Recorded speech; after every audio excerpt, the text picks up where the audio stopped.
चालू आतला हाँ सावधान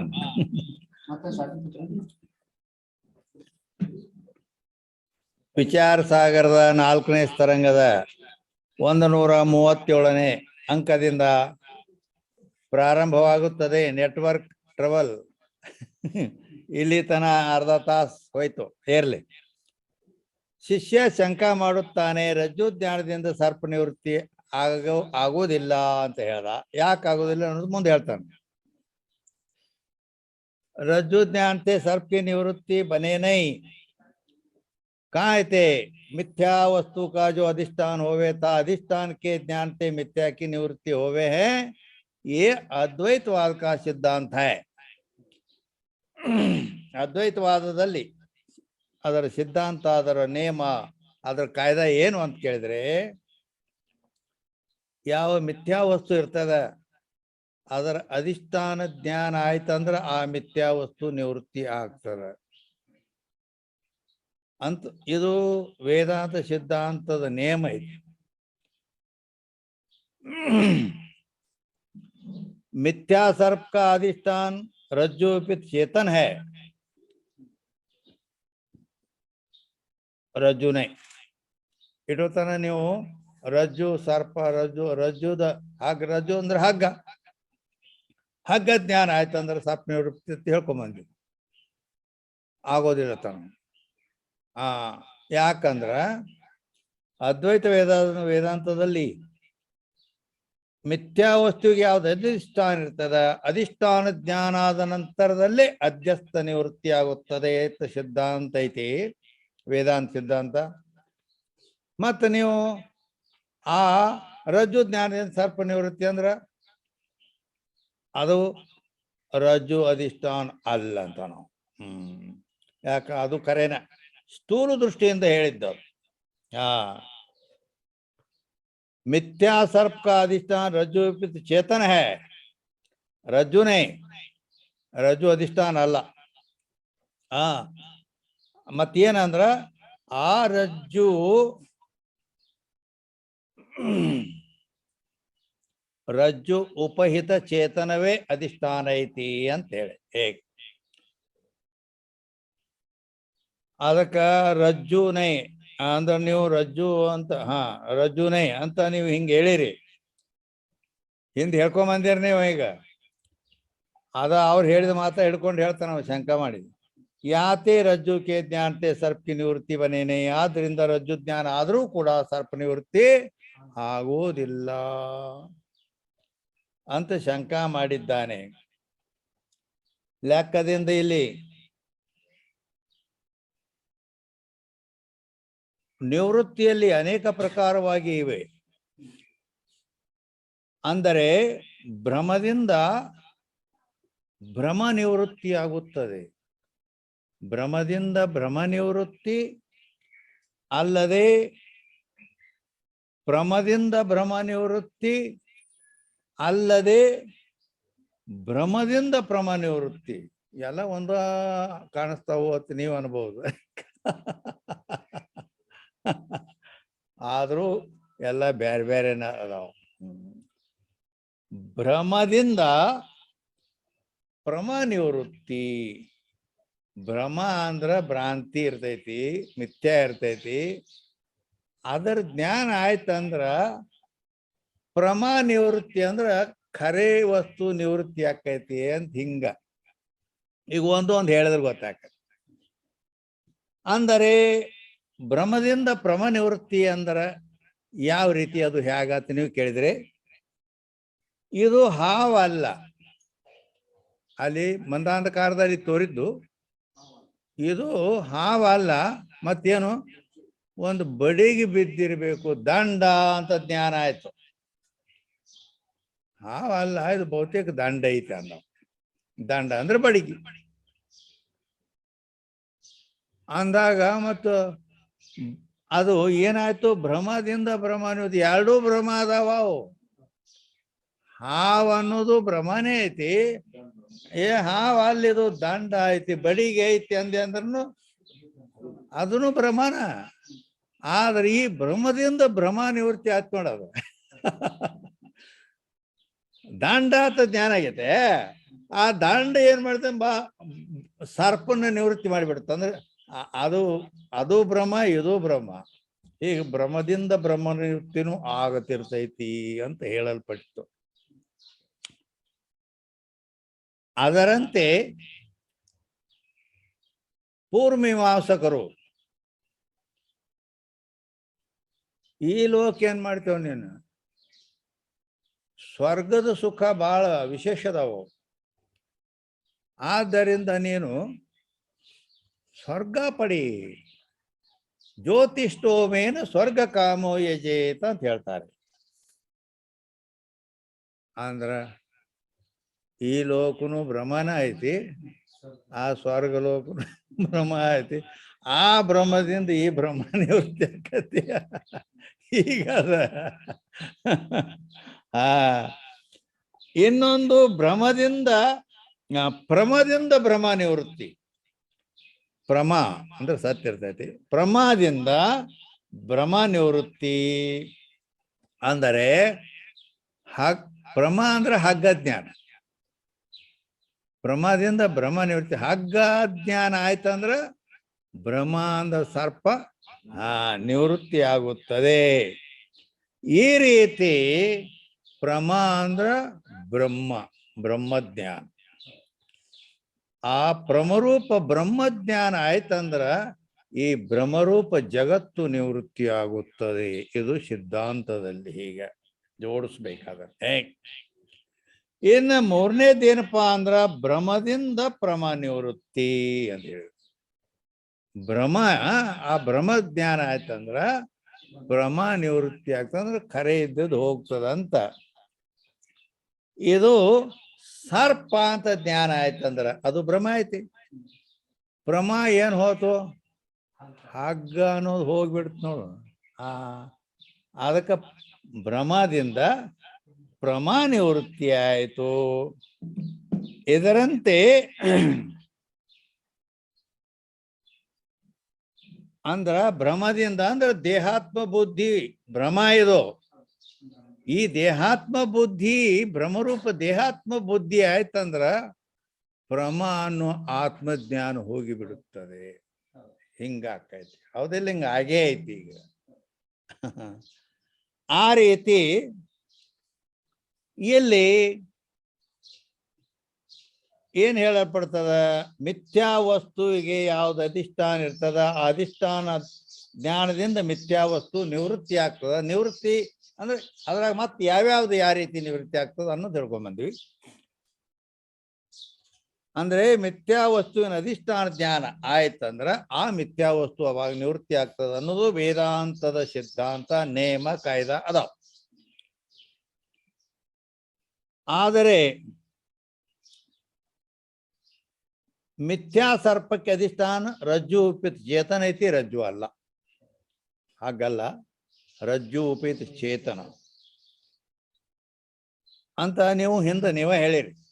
ಯಾತೆ ರಜ್ಜು ಜ್ಞಾನತೆ ಸರ್ಪಿ ನಿವೃತ್ತಿ ಬನೇನೆ. ಆದ್ದರಿಂದ ಹಗ್ಗ ಜ್ಞಾನದಿಂದ ಸರ್ಪ ನಿವೃತ್ತಿ ಆಗುವುದಿಲ್ಲ ಅಂತ ಶಂಕ ಮಾಡಿದ್ದಾನೆ. ಅದಕ್ಕೆ ಏನ್ ಹೇಳ್ತೀರಿ ಹೇಳ್ರಿ ಅಂತಾನೆ. ಹೌದು.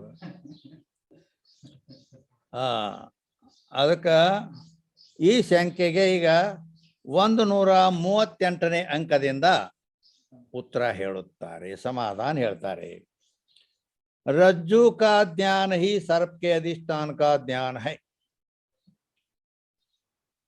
ಅಂದ್ರೆ ಏನ್ ಹೇಳ್ತಾರ, ರಜ್ಜು ಕಾ ಜ್ಞಾನ ಹಿ, ಹಗ್ಗ ಜ್ಞಾನ ಅಂದರೆ ಸರ್ಪದ ಅಧಿಷ್ಠಾನದ ಜ್ಞಾನ ಅಂತ ತಿಳ್ಕೊ ಅಂದ್ರ. ಏನು ಏನೋ ಏನೇನತ್ತೀರಿ ನೀವು ಅಂತ.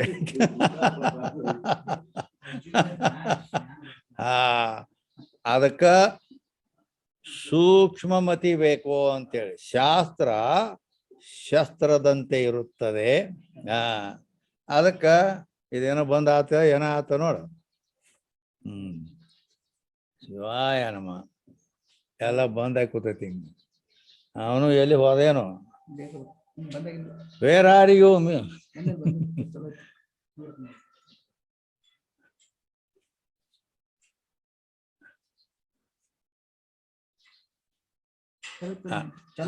ಹಾ ಆಯ್ತಳ ಆಯ್ತು ಬತ್ ಈಗ ಚಾಲು ಆಯ್ತಾನ ಈಗ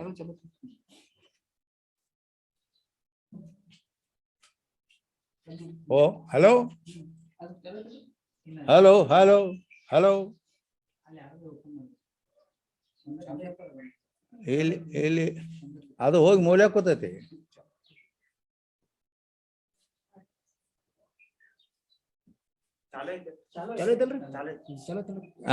ಈಗ ಬತ್ ನೋಡು ಓಕೆ ಆಯ್ತು 138ರಿಂದ ಈಗ ಸಮಾಧಾನ ಹೇಳುತ್ತಾರೆ ಇರ್ಬಿಡಿ ರಜ್ಜು ಜ್ಞಾನ ಅಂದ್ರೇನೆ ಸರ್ಪದ ಅಧಿಷ್ಠಾನ ಜ್ಞಾನ ಅಂತ ಹೇಳ್ತಾರೆ ಏನು ಹಗ್ಗದ ಜ್ಞಾನ ಅಂದ್ರೆ ಅಧಿಷ್ಠಾನದ ಜ್ಞಾನ ಅಂದ್ರ ಹಗ್ಗ ಜ್ಞಾನವೇ ಸರ್ಪದ ಅಧಿಷ್ಠಾನ ಜ್ಞಾನ ಅಂತಾರ ಹಗ್ಗದ ರಜ್ಜುವಿನ ಜ್ಞಾನವೇ ಸರ್ಪದ ಅಧಿಷ್ಠಾನದ ಜ್ಞಾನ ಸೂಕ್ಷ್ಮ ಐತಿದು ಅಂದರೆ ಘಟ ಜ್ಞಾನ ಅಂದ್ರನ ವಾಟ್ ಬ್ರಹ್ಮಜ್ಞಾನ ಘಟಜ್ಞಾನ ಅಂದ್ರ ಬ್ರಹ್ಮಜ್ಞಾನ ಹೇಗೈತೆ ಅಲ್ಲಿ ಅದಕ್ಕೆ ಹಗ್ಗ ಜ್ಞಾನ ಅಂದ್ರನ ಸರ್ಪದ ಅಧಿಷ್ಠಾನ ಜ್ಞಾನ ಯಾಕ ಅದು ಸರ್ಪ ಅಂದ್ರ ಅದು ಈಗ ಪೂರ ಕ್ಲಿಯರ್ ಮಾಡ್ತಾರ ಅದಕ್ಕೆ ಸಮಾಧಾನ रज्जु आदिक जड़ पदार्थ का ज्ञान अंतःकरण की वृत्ति रूप होवे ಏನ್ ಹೇಳ್ತಾರೆ रज्जु आदिक जड़ पदार्थ का ज्ञान अंतःकरण की वृत्ति रूप होवे ತಹ ಹಗ್ಗ ಜ್ಞಾನ ಆಗ್ಬೇಕಾದ್ರೆ ಅಂತಃಕರಣ ವೃತ್ತಿ ರೂಪ ಜ್ಞಾನ ಐತೆ ಅದು ಅಂತಃಕರಣ ವೃತ್ತಿ ನೇತ್ರದಿಂದ ಹೊರಗೆ ಹೋಗಿ ರಜ್ಜುನ ಸಂಬಂಧ ಆಕತ್ ಹಿಂಗ ತಾ ಆವರಣ ಭಂಗ ವೃತ್ತಿ ಕಾ ಪ್ರಯೋಜನ ವೃತ್ತಿ ಹೋಗಿ ಏನ್ ಕೆಲಸ ಮಾಡಿತ್ತಂದ್ರ ಆವರಣವನ್ನು ಭಂಗ ಮಾಡಿತ್ತು ಅದು ವೃತ್ತಿಯ ಪ್ರಯೋಜನ ಆವರಣ ಭಂಗ ಅರ್ಥ ವೃತ್ತಿ ಅಂತ ಲಕ್ಷಣ ಐತೆ ಅದಕ್ಕೆ सो आवरण अज्ञान की शक्ति है आवरण वो अज्ञान की शक्ति है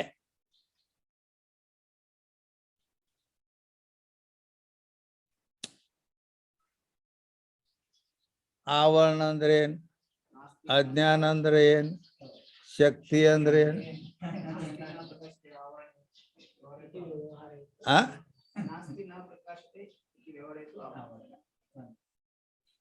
आयतु नास्ति न प्रकाशते इति व्यवहार हेतु आवरण you are correct but you are not clever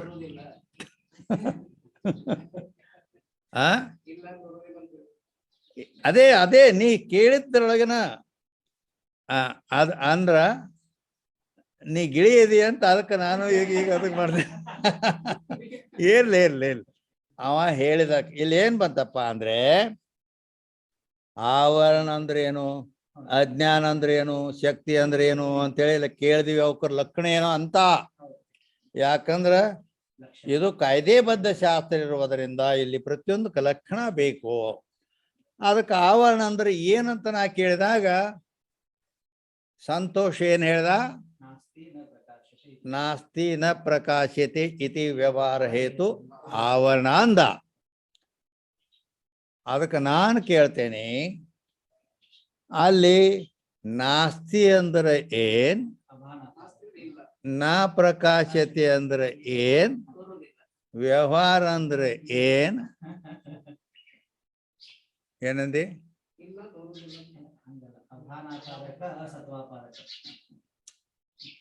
ಈ ಮಾತು ಹೇಗದು ಗೊತ್ತದನ ನೀ ಹೇಳಿದ್ದು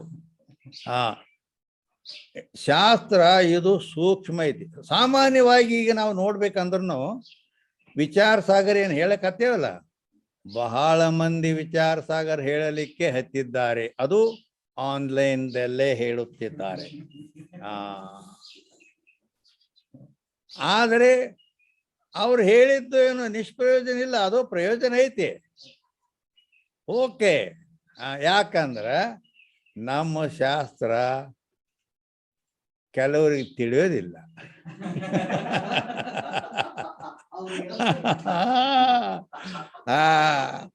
ಅದಕ್ಕೆ ಅವ್ರು ಏನೈತಲ್ಲ ಅವ್ರು ಹೇಳಿದ್ದು ಪ್ರಯೋಜನ ಐತೆ.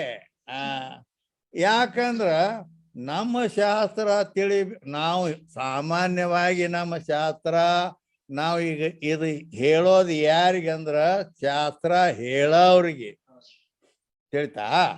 ಆ ಶಾಸ್ತ್ರ ಹೇಳೋರು ಫುಲ್ ಸಂಸ್ಕಾರ ಇರ್ತೈತೆ ಅವ್ರಿಗೆ, ಶಾಸ್ತ್ರ ಸಂಸ್ಕಾರ ಹೇಳಿದ್ದವ್ರು ತಿಳಿತೈತೆ. ಆದರೆ ಸಾಮಾನ್ಯ ಜನರಿಗೆ ಶಾಸ್ತ್ರ ಸಂಸ್ಕಾರ ಇಲ್ಲ. ಅವು ಏನ್ ಅಧಿಷ್ಠಾನು ಏನ ಈಗ ಮತ್ತೀಗ ನಾವು ಕೇಳ್ತೀವಲ್ಲ, ಆವರಣ ಅಂದ್ರೆ ಏನ್, ಆವರಣದ ಲಕ್ಷಣ ಏನು ಅಂದಾಗ ಪಾಪ ಅವ ಏನೂ ಗೊತ್ತಿಲ್ಲ, ಮತ್ತು ಅವ ದಿಗಲ್ ಹಿಡಿಯೋದ. ಅವ್ರು ಸರಳ ಏನ್ ಬರ್ದಾರ ಅದನ್ನ ಇದಕ್ಕಿದ್ದಂಗೆ ಹೋಗ್ಬಿಡ್ತಾರಲ್ಲ. ಬರಾಬರಿ ಹೇಳ್ತಾರೆ ಇವ್ರು, ಚಲೋ ಹೇಳ್ತಾರ ಅಂತೂ ಅವ್ರದ್ದು ಉಪಯೋಗ ಆಯ್ತು, ಪರವಾಗಿಲ್ಲ. ಆದರೆ ಇಲ್ಲಿ ನಂಬೋದು ಹೇಗಂದ್ರ, ನಾನು ಈ ಶಾಸ್ತ್ರ ಮೊದಲು ಹೇಳಿದ್ದೇನೆ, ಆ ಹೇಳಿದ್ದನ್ನ ಈಗ ಮತ್ತವರೇ ಕೇಳ್ತಾರೆ.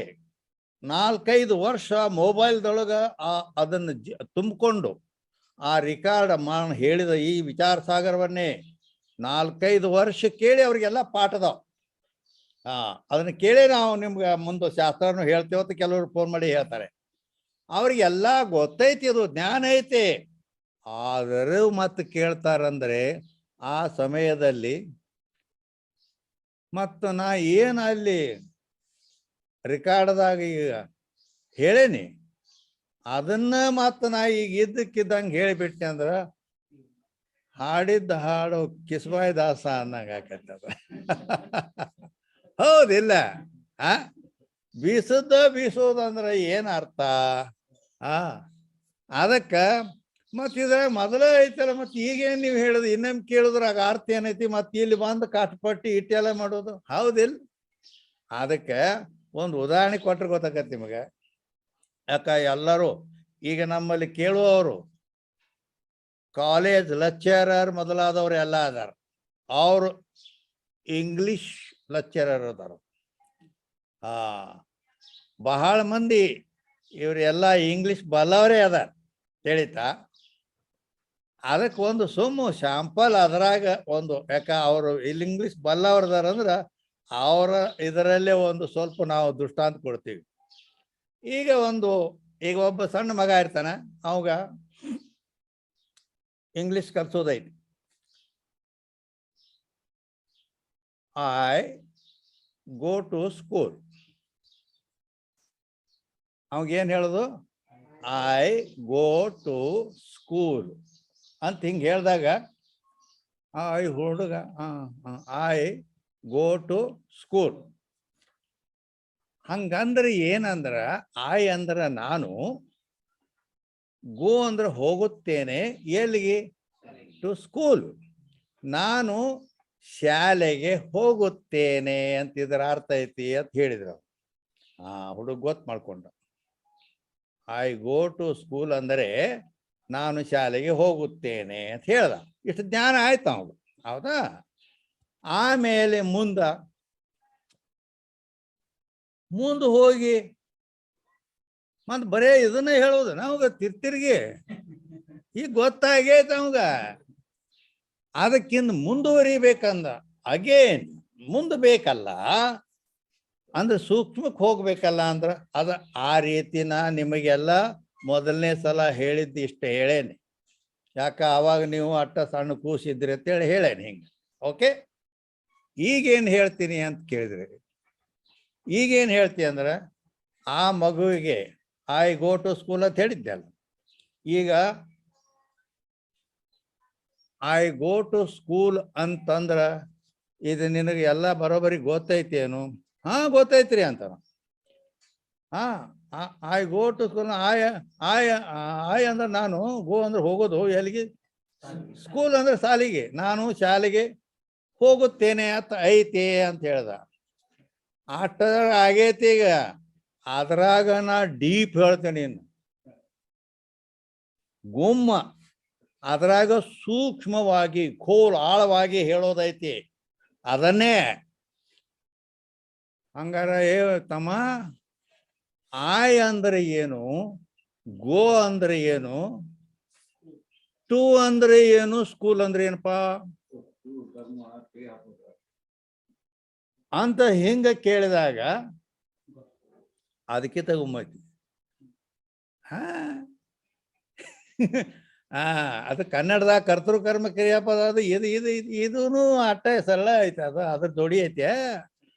ಆದ್ರ ಗುಮ್ಮ ಅದ್ರ ಡೀಪ್ ಅಂದ್ರೆ ಆಳವಾಗಿ ಅಂದ್ರೆ ಅವನಿಗೆ ನಾವು ಏನ್ ಹೇಳಿದ್ದನ್ನ ಈಗ ನಾವು ಏನ್ ಹೇಳ್ತೀವಿ ಅವಾಗ ಅಂದ್ರ, ಆಯ್ ಅಂದ್ರೆ ಏನ್, ಗೋ ಅಂದ್ರೆ ಏನ್, ಟು ಅಂದ್ರೆ ಏನ್, ಸ್ಕೂಲ್ ಅಂದ್ರೆ ಏನ್,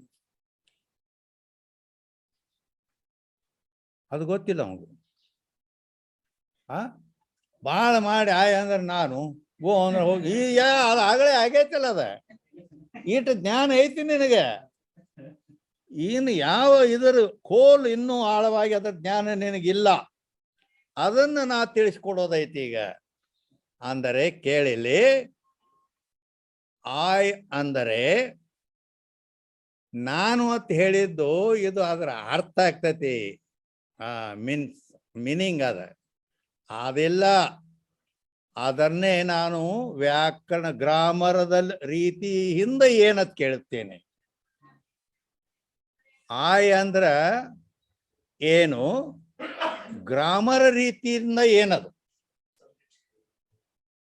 ಅಂತ ಕೇಳಿದಾಗ ಆಯ್ ಅದನ್ನ ಈಗ ನಾ ಏನ್ ಹೇಳ್ತೀನಿ, ಈ ರೀತಿ ಗ್ರಾಮರ್ ರೀತಿಯಿಂದ ಹೇಳುತ್ತೇನೆ. ಈಗ ಬರೀ ಅದು ಸಾಮಾನ್ಯ ಶಬ್ದಕ್ಕೆ ಅರ್ಥ ಆಯ್ತು ಅದು ಮೊದಲಿನ ಸಲ. ಈಗ ಹೇಳೋದು ಆಯ್ ಅಂದರೆ ಪ್ರೊನೌನ್. ಏನದು? ಗ್ರಾಮರ್ದಲ್ಲಿ ಅದಕ್ಕೆ ಪ್ರೊನೌನ್ ಅನ್ನುತ್ತಾರೆ. ಐ ಗೋ ಟು ಸ್ಕೂಲ್, ಹೌದಿಲ್ಲ? ಗೋ ಅಂದ್ರೆ ಏನು? ಗೋ ಅಂದ್ರ ಅದಕ್ಕೆ ವರ್ಬ್ ಅನ್ನುತ್ತಾರೆ.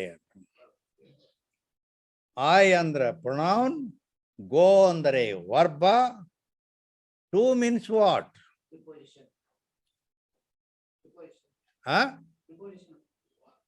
ಅದೇ ಟು ಅಂದರೆ ಏನು ಅಂತ ಬಹಳ ಮಂದಿ ಗೊತ್ತಿಲ್ಲ. ಅದು ಟು ಅಂದರೆ ಏನು ಅಂತ ಕೇಳಿದ್ರೆ, ಟು ಅಂದ್ರೆ ಏನು ಯಾರಿಗೂ ಗೊತ್ತು? ಸ್ಕೂಲ್ ಅಂದ್ರೆ ಏನಪ್ಪ, ಮತ್ತೆ ಏನ್ರ ಅದನ್ನು ಗೊತ್ತಾ ಇಲ್ಲ ಅವ್ರಿಗೆ. ಆ ವ್ಯಾಕರಣ ರೀತಿಯಲ್ಲಿ ನಡೆದೈತಿ. ಈಗ ಟು ಅಂದರೆ ಪ್ರಿಪೊಸಿಷನ್ ಐತೆ. ಅದು ಗ್ರಾಮರ್ದ ಐತಿ ಅದು ಲೆಕ್ಕ. ಈಗ ಗ್ರಾಮರ್ದ ಒಳಗೆ ಹೋಗಿದ್ದೇನೆ ನಾನು. ಆಯ್ ಅಂದರೆ ಪ್ರೊನೌನ್, ಗೋ ಅಂದರೆ ವರ್ಬ, ಟು ಅಂದರೆ preposition, school means what?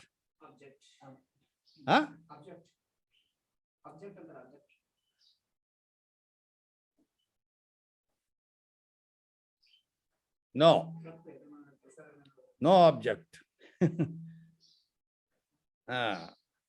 This is noun. School ಅಂದರೆ ನೌನ್. ಈ ರೀತಿ ಅವಂಗ ಅರ್ಥ. ಐ ಗೋ ಟು ಸ್ಕೂಲ್ ಅನ್ನೋದು ಇದೊಂದು ಸೆಂಟೆನ್ಸ್ ಐತಿ. ಈ ಸೆಂಟೆನ್ಸ್ ಆಗಬೇಕಾದರೆ ಅನೇಕ ಪದಗಳು ಕೂಡಿ ಒಂದು ವಾಕ್ಯ ಆಗ್ತದೆ. ಆದ್ದರಿಂದ ಇಲ್ಲಿ ಆ ಪಾರ್ಟ್ಸ್ಗಳು, ಅಂದರೆ ಅವನಿಗೆ ಪಾರ್ಟ್ಸ್ ಆಫ್ ಸ್ಪೀಚ್ ಗೊತ್ತಿದ್ದವಂಗೆ ಇದೆಲ್ಲ ಗೊತ್ತಾಗತ್ತೆ. ಇದೇನು ಅಂತೇಳಿ. ಅದಕ್ಕೆ ಈಗ ನಾನು ಈ ರೀತಿ ಗ್ರಾಮರದ ರೀತಿಯಿಂದ ನಾನು ಈ ರೀತಿ ಕೇಳ್ತೀನಿ. ಐ ಗೋ ಟು ಸ್ಕೂಲ್ ಅನ್ನೋ ಶಬ್ದನ ಮೊದಲು ಹೇಳಿದ್ದೆ ಸಾಮಾನ್ಯ. ಅದು ಈಗ ಹೇಳಿದ್ದು ಗ್ರಾಮರ್ದ ರೂಲ್ಸ್ ಆಫ್ ಕಾಯ್ದೆ ಕಾನೂನು ಪ್ರಕಾರವಾಗಿದ್ದು. ಐ ಅಂದ್ರೆ ಪ್ರೊನೌನ್, ನೌನ್ ಪ್ರೊನೌನ್,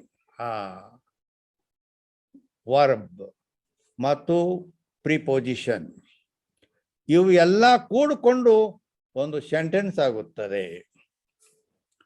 ಇದು ಅದೇ ಮಾತನ್ನ ಈಗ ಹೇಳಿದ್ರು ಕೂಡ ಇದು ಡೀಪ್ ಐತಿ, ಆಳವಾಗಿ ಐತಿ. ಹೇಗೋ ಹಾಗೆ ಮೊದಲ ಹೇಳಿದ ವಿಚಾರ ಸಾಗರವು ಮೊದಲ ಮಗುವಿಗೆ ಐ ಗೋ ಟು ಸ್ಕೂಲ್ ಅಂತ ಹೇಳಿದ್ದೆಲ್ಲ ಸಾಮಾನ್ಯ ರೂಪಂದ, ಅಂದ್ರೆ ನಾನು ಶಾಲೆಗೆ ಹೋಗುತ್ತೇನೆ ಇಷ್ಟ ಜ್ಞಾನ ಮಾಡಿಕೊಟ್ಟಿತ್ತು. ಈಗ ಹೇಳ್ದಲ್ಲ ಗ್ರಾಮರ್ ಹಚ್ಚಿ ಈ ರೀತಿಯಲ್ಲಿ ಪ್ರತಿಯೊಂದಕ್ಕೆ ಲಕ್ಷಣ ಮಾಡಿ ಅದರ ಲಕ್ಷಣಗಳ ಪದಕೃತಿ ಮಾಡಿ ಅದಕ್ಕೆ ಪ್ರಮಾಣ ಹಿಂಗೆಲ್ಲ ಕಾಯ್ದೆಬದ್ಧವಾಗಿ ಈಗ ಹೇಳುತ್ತಾ ಇದ್ದೇನೆ ಅಂತ ತಿಳ್ಕೋಬೇಕು. ಅದಕ್ಕೆ ಈಗ ಸಾಮಾನ್ಯವಾಗಿ ಇಲ್ಲೇ ನಡೀತಲ್ಲ, ಏನು ಈಗ ಬಂತು ಅಲ್ಲಿ ಆವರಣದ ಮೇಲೆ ಬಂತು. ಆವರಣ ಅಂದ್ರೆ ಏನಪ್ಪಾ ಅಂತ ಕೇಳಿದೀವಿ. ಸಂತೋಷ್ ಹೇಳಿದ ನಾಸ್ತಿ ನ ಪ್ರಕಾಶತೆ ಇತಿ ವ್ಯವಹಾರ ಹೇತು ಅಂತಕ್ಕೆ ಹೇಳಿದ. ಅದು ನಾನು ಮೊದಲು ಹೇಳಿದ್ದೆ, ಅವ ಕೇಳಿ ಹೇಳಿದ. ಐ ಗೋ ಟು ಸ್ಕೂಲ್ ಅಂದಂಗ ಆಯ್ತು ಈಗ.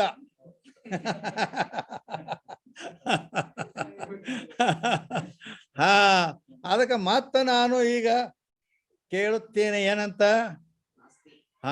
ಅದಕ್ಕಂದ್ರ ಅಲ್ಲಿ ನಾಸ್ತಿ ನ ಪ್ರಕಾಶತೆ ಇತಿ ವ್ಯವಹಾರ ಹೇತು ಅಂತ ಹೇಳ್ಯಾನಲ್ಲ, ಅದಕ್ಕೆ ಮತ್ತೆ ನಾ ಕೇಳ್ತೇನೆ ನಾಸ್ತಿ ಅಂದ್ರೆ ಏನು. ಆಗಲೇ ಕೇಳನಲ್ಲ ಐ ಅಂದ್ರೆ ಏನು, ಗೋ ಅಂದ್ರೆ ಏನು, ಟು ಅಂದ್ರೆ ಏನು. ಆ ರೀತಿ ಅದಕ್ಕೆ ಈಗ ಅದ್ರಾಗ ಡೀಪ್. ನಾಸ್ತಿ ಅಂದ್ರೇನು, ನ ಪ್ರಕಾಶತೆ ಅಂದ್ರೇನು, ವ್ಯವಹಾರ ಅಂದ್ರೆ ಏನು. ನಾಸ್ತಿ ಅಂದ್ರೆ ಏನು ಇಲ್ಲ, ಅದ ನಾನು ಆಯ್ ಅಂದ್ರೆ ನಾನು.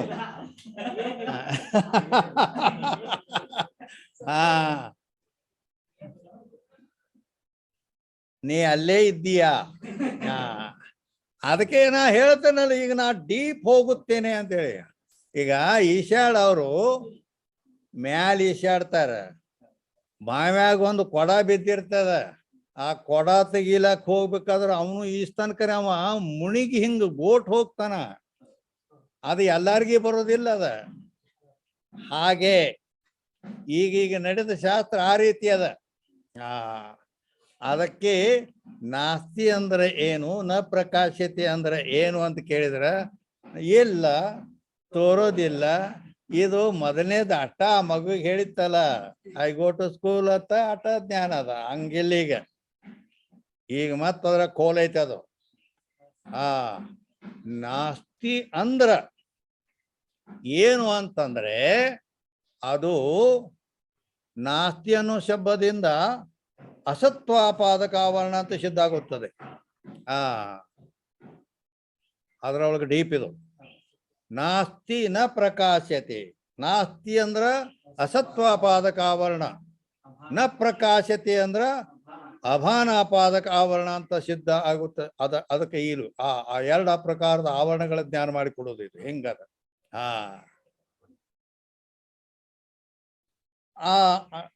ಆಮೇಲೆ ನಾಸ್ತಿನ ಪ್ರಕಾಶತೆ ಇತಿ ವ್ಯವಹಾರ ಹೇತು. ವ್ಯವಹಾರ ಅಂದ್ರೇನು, ಶಬ್ದ ಪ್ರಯೋಗಕ್ಕೂ ವ್ಯವಹಾರಕ್ಕೆ.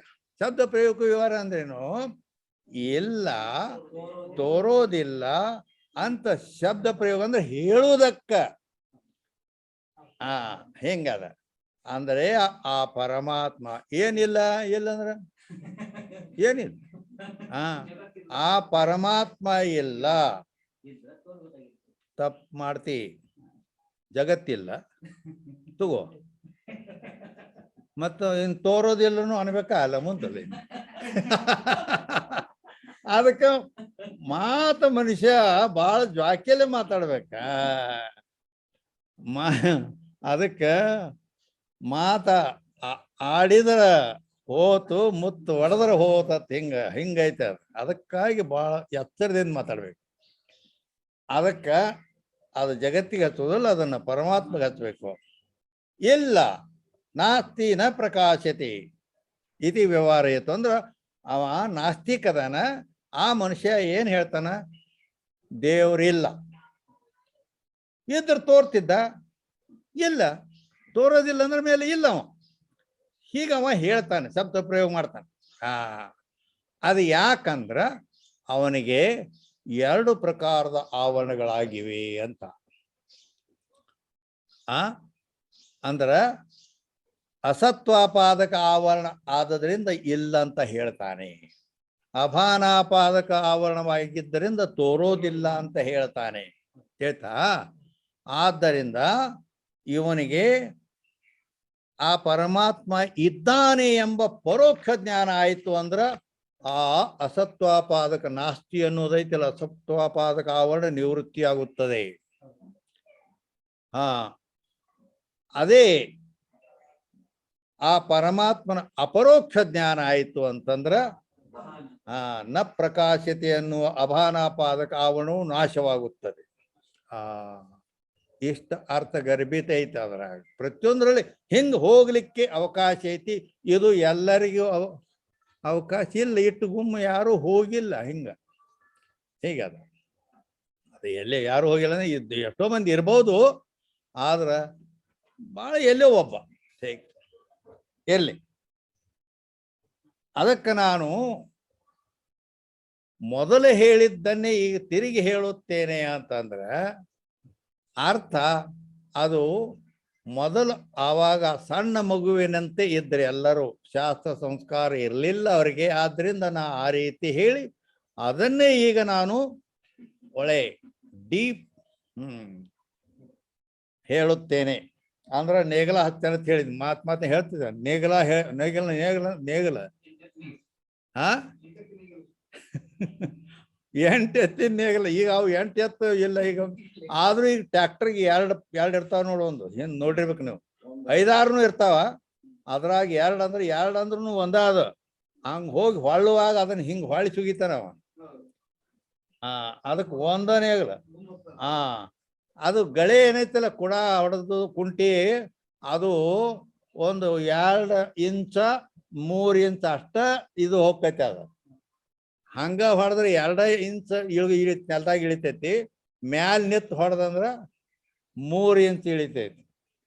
ಆದ್ರೆ ಈ ನೇಗಲ್ ಪ್ಲೋ, ಇಂಗ್ಲಿಷ್ದೊಳಗೆ ಪ್ಲೋ ಅಂತಾರೆ ಅದಕ್ಕೆ, ಅದು 3 ಇಂಚ್ ಅಲ್ಲ 3 ಫೂಟ್ ಹೋಗ್ತೈತಿ ಒಳಗ ನೆಲದಾಗ. ಪ್ಲೋ ಸ್ಪೆಲ್ಲಿಂಗ್ ಏನ್ ಗೊತ್ತಾನೆ?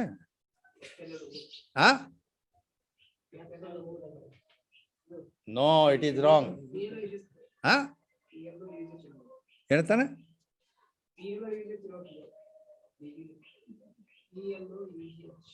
PLO correct. ಏನು UGH? It is correct. ಭಾಳ ಮಂದಿಗೆ ಇದು ಅಂದ್ರ ಏನಾಯ್ತು ಗೊತ್ತಾಯ್ತ ನಿಮಗೆ? ಏನು ಗೊತ್ತಾಗಿಲ್ಲ ಅದು. ಅಂದರೆ ಈಗ ನಾವು ಕನ್ನಡದಾಗ ನೇಗಲ್ ಅಂತ ಹೇಳಿದ್ವಿ. 8 ಎತ್ತಿನ ನೇಗಲ ಇದು ಹಿಂಗ ಅಂತೇಳಿ. ನೇಗಲ್ ಅಂದ್ರ ಪ್ಲೋ ಅಂತಾರ ಅದಕ್ಕೆ ಇಂಗ್ಲಿಷ್ದೊಳಗೆ. ಪ್ಲೋ ಸ್ಪೆಲ್ಲಿಂಗ್ ಏನು ಅಂತ ಕೇಳಿದರೆ PLOUGH.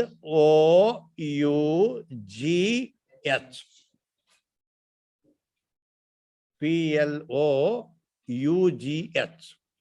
ಪ್ಲೋ. ಹೀಗೆ ಸ್ಪೆಲ್ಲಿಂಗ್ ಅದಾವ ಅದಕ್ಕೆ. ಇದು ಇಂಗ್ಲಿಷ್ ಕಲಿಯೋರ್ಗು ಬೇರೆನೆ. ಎಲ್ಲಿ ಅಂದ್ರೆ ಅದು ದೃಷ್ಟಾಂತ ಕೊಟ್ಟಿವೆ ಇಂಗ್ಲಿಷದ್ದು. ಹೇಗೋ ಅಂದ್ರೆ ಅದನ್ನು ಸೂಕ್ಷ್ಮನೂ ಸ್ಥೂಲ ದೃಷ್ಟಿಯಿಂದನೂ ಹೇಳಕ್ ಬರ್ತೈತಿ. ಅದನ್ನೇ ಸೂಕ್ಷ್ಮ ದೃಷ್ಟಿ ಯಾವಾಗ ಆ ಬುದ್ಧಿ ಹಿಡಿಲಕ್ಕತ್ತಂದ್ರೆ ಅವಾಗ ಮುಂದೆ ಹೇಳ್ಬೇಕು. ಹಿಂಗೆ ಆ ರೀತಿ ಐತಿ. ಇರ್ಲಿ, ಈಗ ಆವರಣದ ಬಗ್ಗೆ ಆತು, ಹೌದಾ? ಮುಂದೆ ಏನಿದೆ? ಅಜ್ಞಾನ ಅಂದ್ರೆ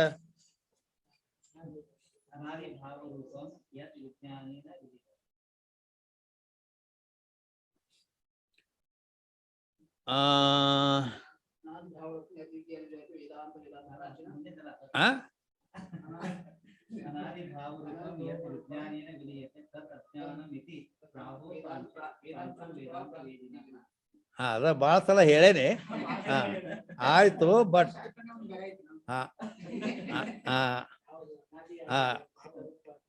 it is correct, but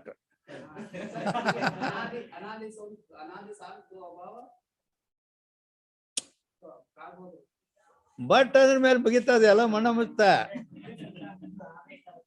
but ಅಂದ್ರೆ ಏನ್? ಆದರೆ ಅದ್ರ ಡೀಪ್ ಏನ್? ಆದರೆ ಅಂದ್ರೆ ಅದ್ರ ಅರ್ಥ ಆಯ್ತು ಅದು. ಬಟ್ ಅಂದ್ರೆ ಏನಂದ್ರ ಅದು ಆದರೆ ಅಂತ ಆ ಮೀನಿಂಗ್ ಕೇಳಿಲ್ಲ. ಕರೆಕ್ಟ್. ಅದಕ್ಕೆ ಗ್ರಾಮರ್ ಹಚ್ಚಿದ್ರೆ ಏನಂತ ಕೇಳಿದ್ರೆ ಕಂಜಕ್ಷನ್ ಅಂತ ಹೇಳ್ಬೇಕಾಗುತ್ತೆ. ಹೇಗೈತೆ ಅದು ಇಂಗ್ಲಿಷ್ ಭಾಳ ಕೋಲ್ ಐತಿ. ಅವು ಪಾರ್ಟ್ಸ್ ಆಫ್ ಸ್ಪೀಚ್ ಒಟ್ಟು ಗೊತ್ತಿರ್ಬೇಕು ಅವ್ನು, ಆವಾಗ ಇವು ಹೇಳಕ್ ಬರ್ತೈತಿ ಈ ಶಬ್ದ ಎಲ್ಲಿದು ಅಂತ ಹೇಳಿ ಇರ್ಲಿ. ಅಂದ್ರೆ ಅದು ಬಟ್ ಯಾಕಂದ್ರೆ ಆದ್ರೆ ಅಂದ್ರೆ ಇಲ್ಲಿ ಇವು ನಿಮಗೆ ಹೇಳಿ ಹೇಳಿ ಹಳಿವಾಗಿ ಅಂತೇಳಿ ನಾ ಈಗ ಅದನ್ನು ಬ್ಯಾರೇನ ಹೇಳುವ, ಅಲ್ಲದೆ ಈ ಸಂದರ್ಭಕ್ಕೆ ಮ್ಯಾಚಿಂಗ್ ಆಗುವ ಹಂಗೆ ಹೇಳ್ಬೇಕು. ತಿಳಿತಾನೆ? ಈ ಸಂದರ್ಭದಲ್ಲಿ ಆ ಲಕ್ಷಣ ಕೊಂಡ್ರಂಗಿಲ್ಲ. ಏನೋ ಏನ್ ಹೇಳ್ತಾನೆ ನೋಡಿ ಇಲ್ಲಿ, आवरण अज्ञान की शक्ति है. ಏನಂದ? आवरण अज्ञान की शक्ति है ಅಂದ. ಅಂದಾಗ ಇಲ್ಲಿ ಇದಕ್ಕೆ ಮೆಚಿಂಗ್ ಆಗುವಂಗ ನಾವು ಅದನ್ನ ಲಕ್ಷಣ ಮಾಡಬೇಕು. ಅಂದರೆ ಮತ್ ಹ್ಯಾಂಗ ಹಂಗಾರೆ ಏನ್ ಮಾಡ್ಬೇಕು ಅಂದ್ರ, ನೀವು ಎಂದೂ ಕೇಳಾರ್ದು ಒಂದು ಹೊಸ ಲಕ್ಷಣ ಹೇಳ್ತೀನಿ ಈಗ ನಾ. ತಿಳಿತಾ? ಏನದ ಅಂದ್ರೆ ಅಜ್ಞಾನದ ಲಕ್ಷಣನ ಅದು.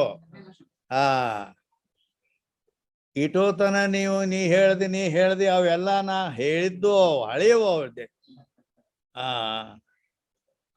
ಅವೆಲ್ಲ ಹಳೆಯವು. ಅಂದರೆ ಇಲ್ಲಿ ಅಂದ್ರೆ ಈಗ ಒಂದು ಹೊಸದು ಮತ್ತು ಇಲ್ಲಿ ಮ್ಯಾಚಿಂಗ್ ಆಗುವಂಗು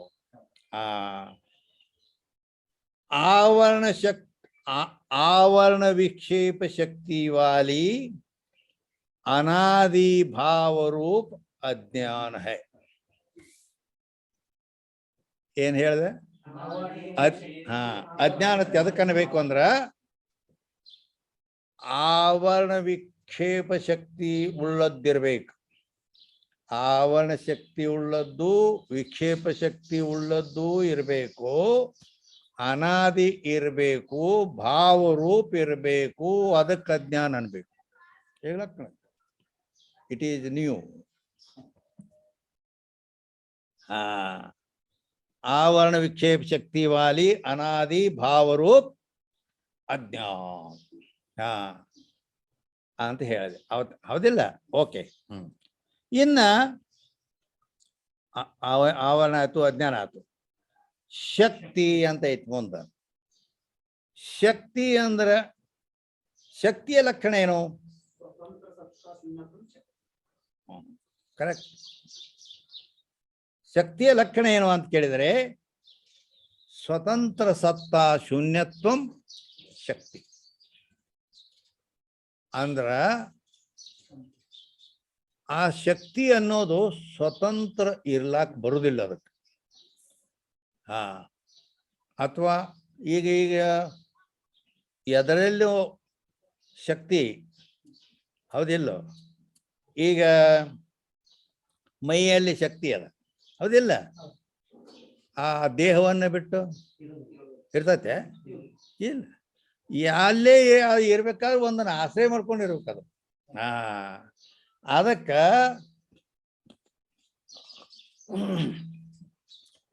ಆ ಆವರಣ ಅನ್ನೋದು ಅಜ್ಞಾನದ ಶಕ್ತಿ ಐತಿ. ಅಂದ್ರ ಮತ್ತ ಅಂದಾಗ ಆ ಶಕ್ತಿ ಎಲ್ಲಿ ಅಜ್ಞಾನದ ಶಕ್ತಿ ಅದು. ಅಂದ್ರ ಅಜ್ಞಾನವನ್ನು ಆಶ್ರಯ ಮಾಡಿಕೊಂಡು ಶಕ್ತಿ ಇರ್ತದ. ಹೇಗ ಇರ್ಲಿ. ಇನ್ನ ಯಾತೆ आवरण जड़ के आश्रित है नहीं. ಏನಂದ್ರು? ಆವರಣವು ಅಜ್ಞಾನದ ಶಕ್ತಿ ಅದ, ಆದ್ದರಿಂದ ಆವರಣ ಜಡಕ್ಕೆ ಆಶ್ರಿತ है नहीं. ಆವರಣವು ಜಡವನ್ನು ಆಶ್ರಯ ಮಾಡಿಕೊಂಡು ಇರೋದಿಲ್ಲ. ಕಿಂತು ಜಡಕ ಅಧಿಷ್ಠಾನ ಜೋ ಚೇತನ್ ತಾಕೆ ಆಶ್ರಿತ. ಮತ್ ಯಾವ್ದನ್ನ ಆಶ್ರಯ ಮಾಡ್ಕೊಂಡಿರ್ತದ ಅದು ಅಂತ ಕೇಳಿದ್ರೆ, ಜಡಕ್ಕೆ ಅಧಿಷ್ಠಾನವಾದಂತ ಯಾವ ಚೇತನ ಏನದಲ್ಲ ಅದನ್ನ ಆಶ್ರಯ ಮಾಡ್ಕೊಂಡು ಇರ್ತಾ ಇದೆ. ಅಂದ್ರೆ ಏನ್ ಗೊತ್ತಾತ?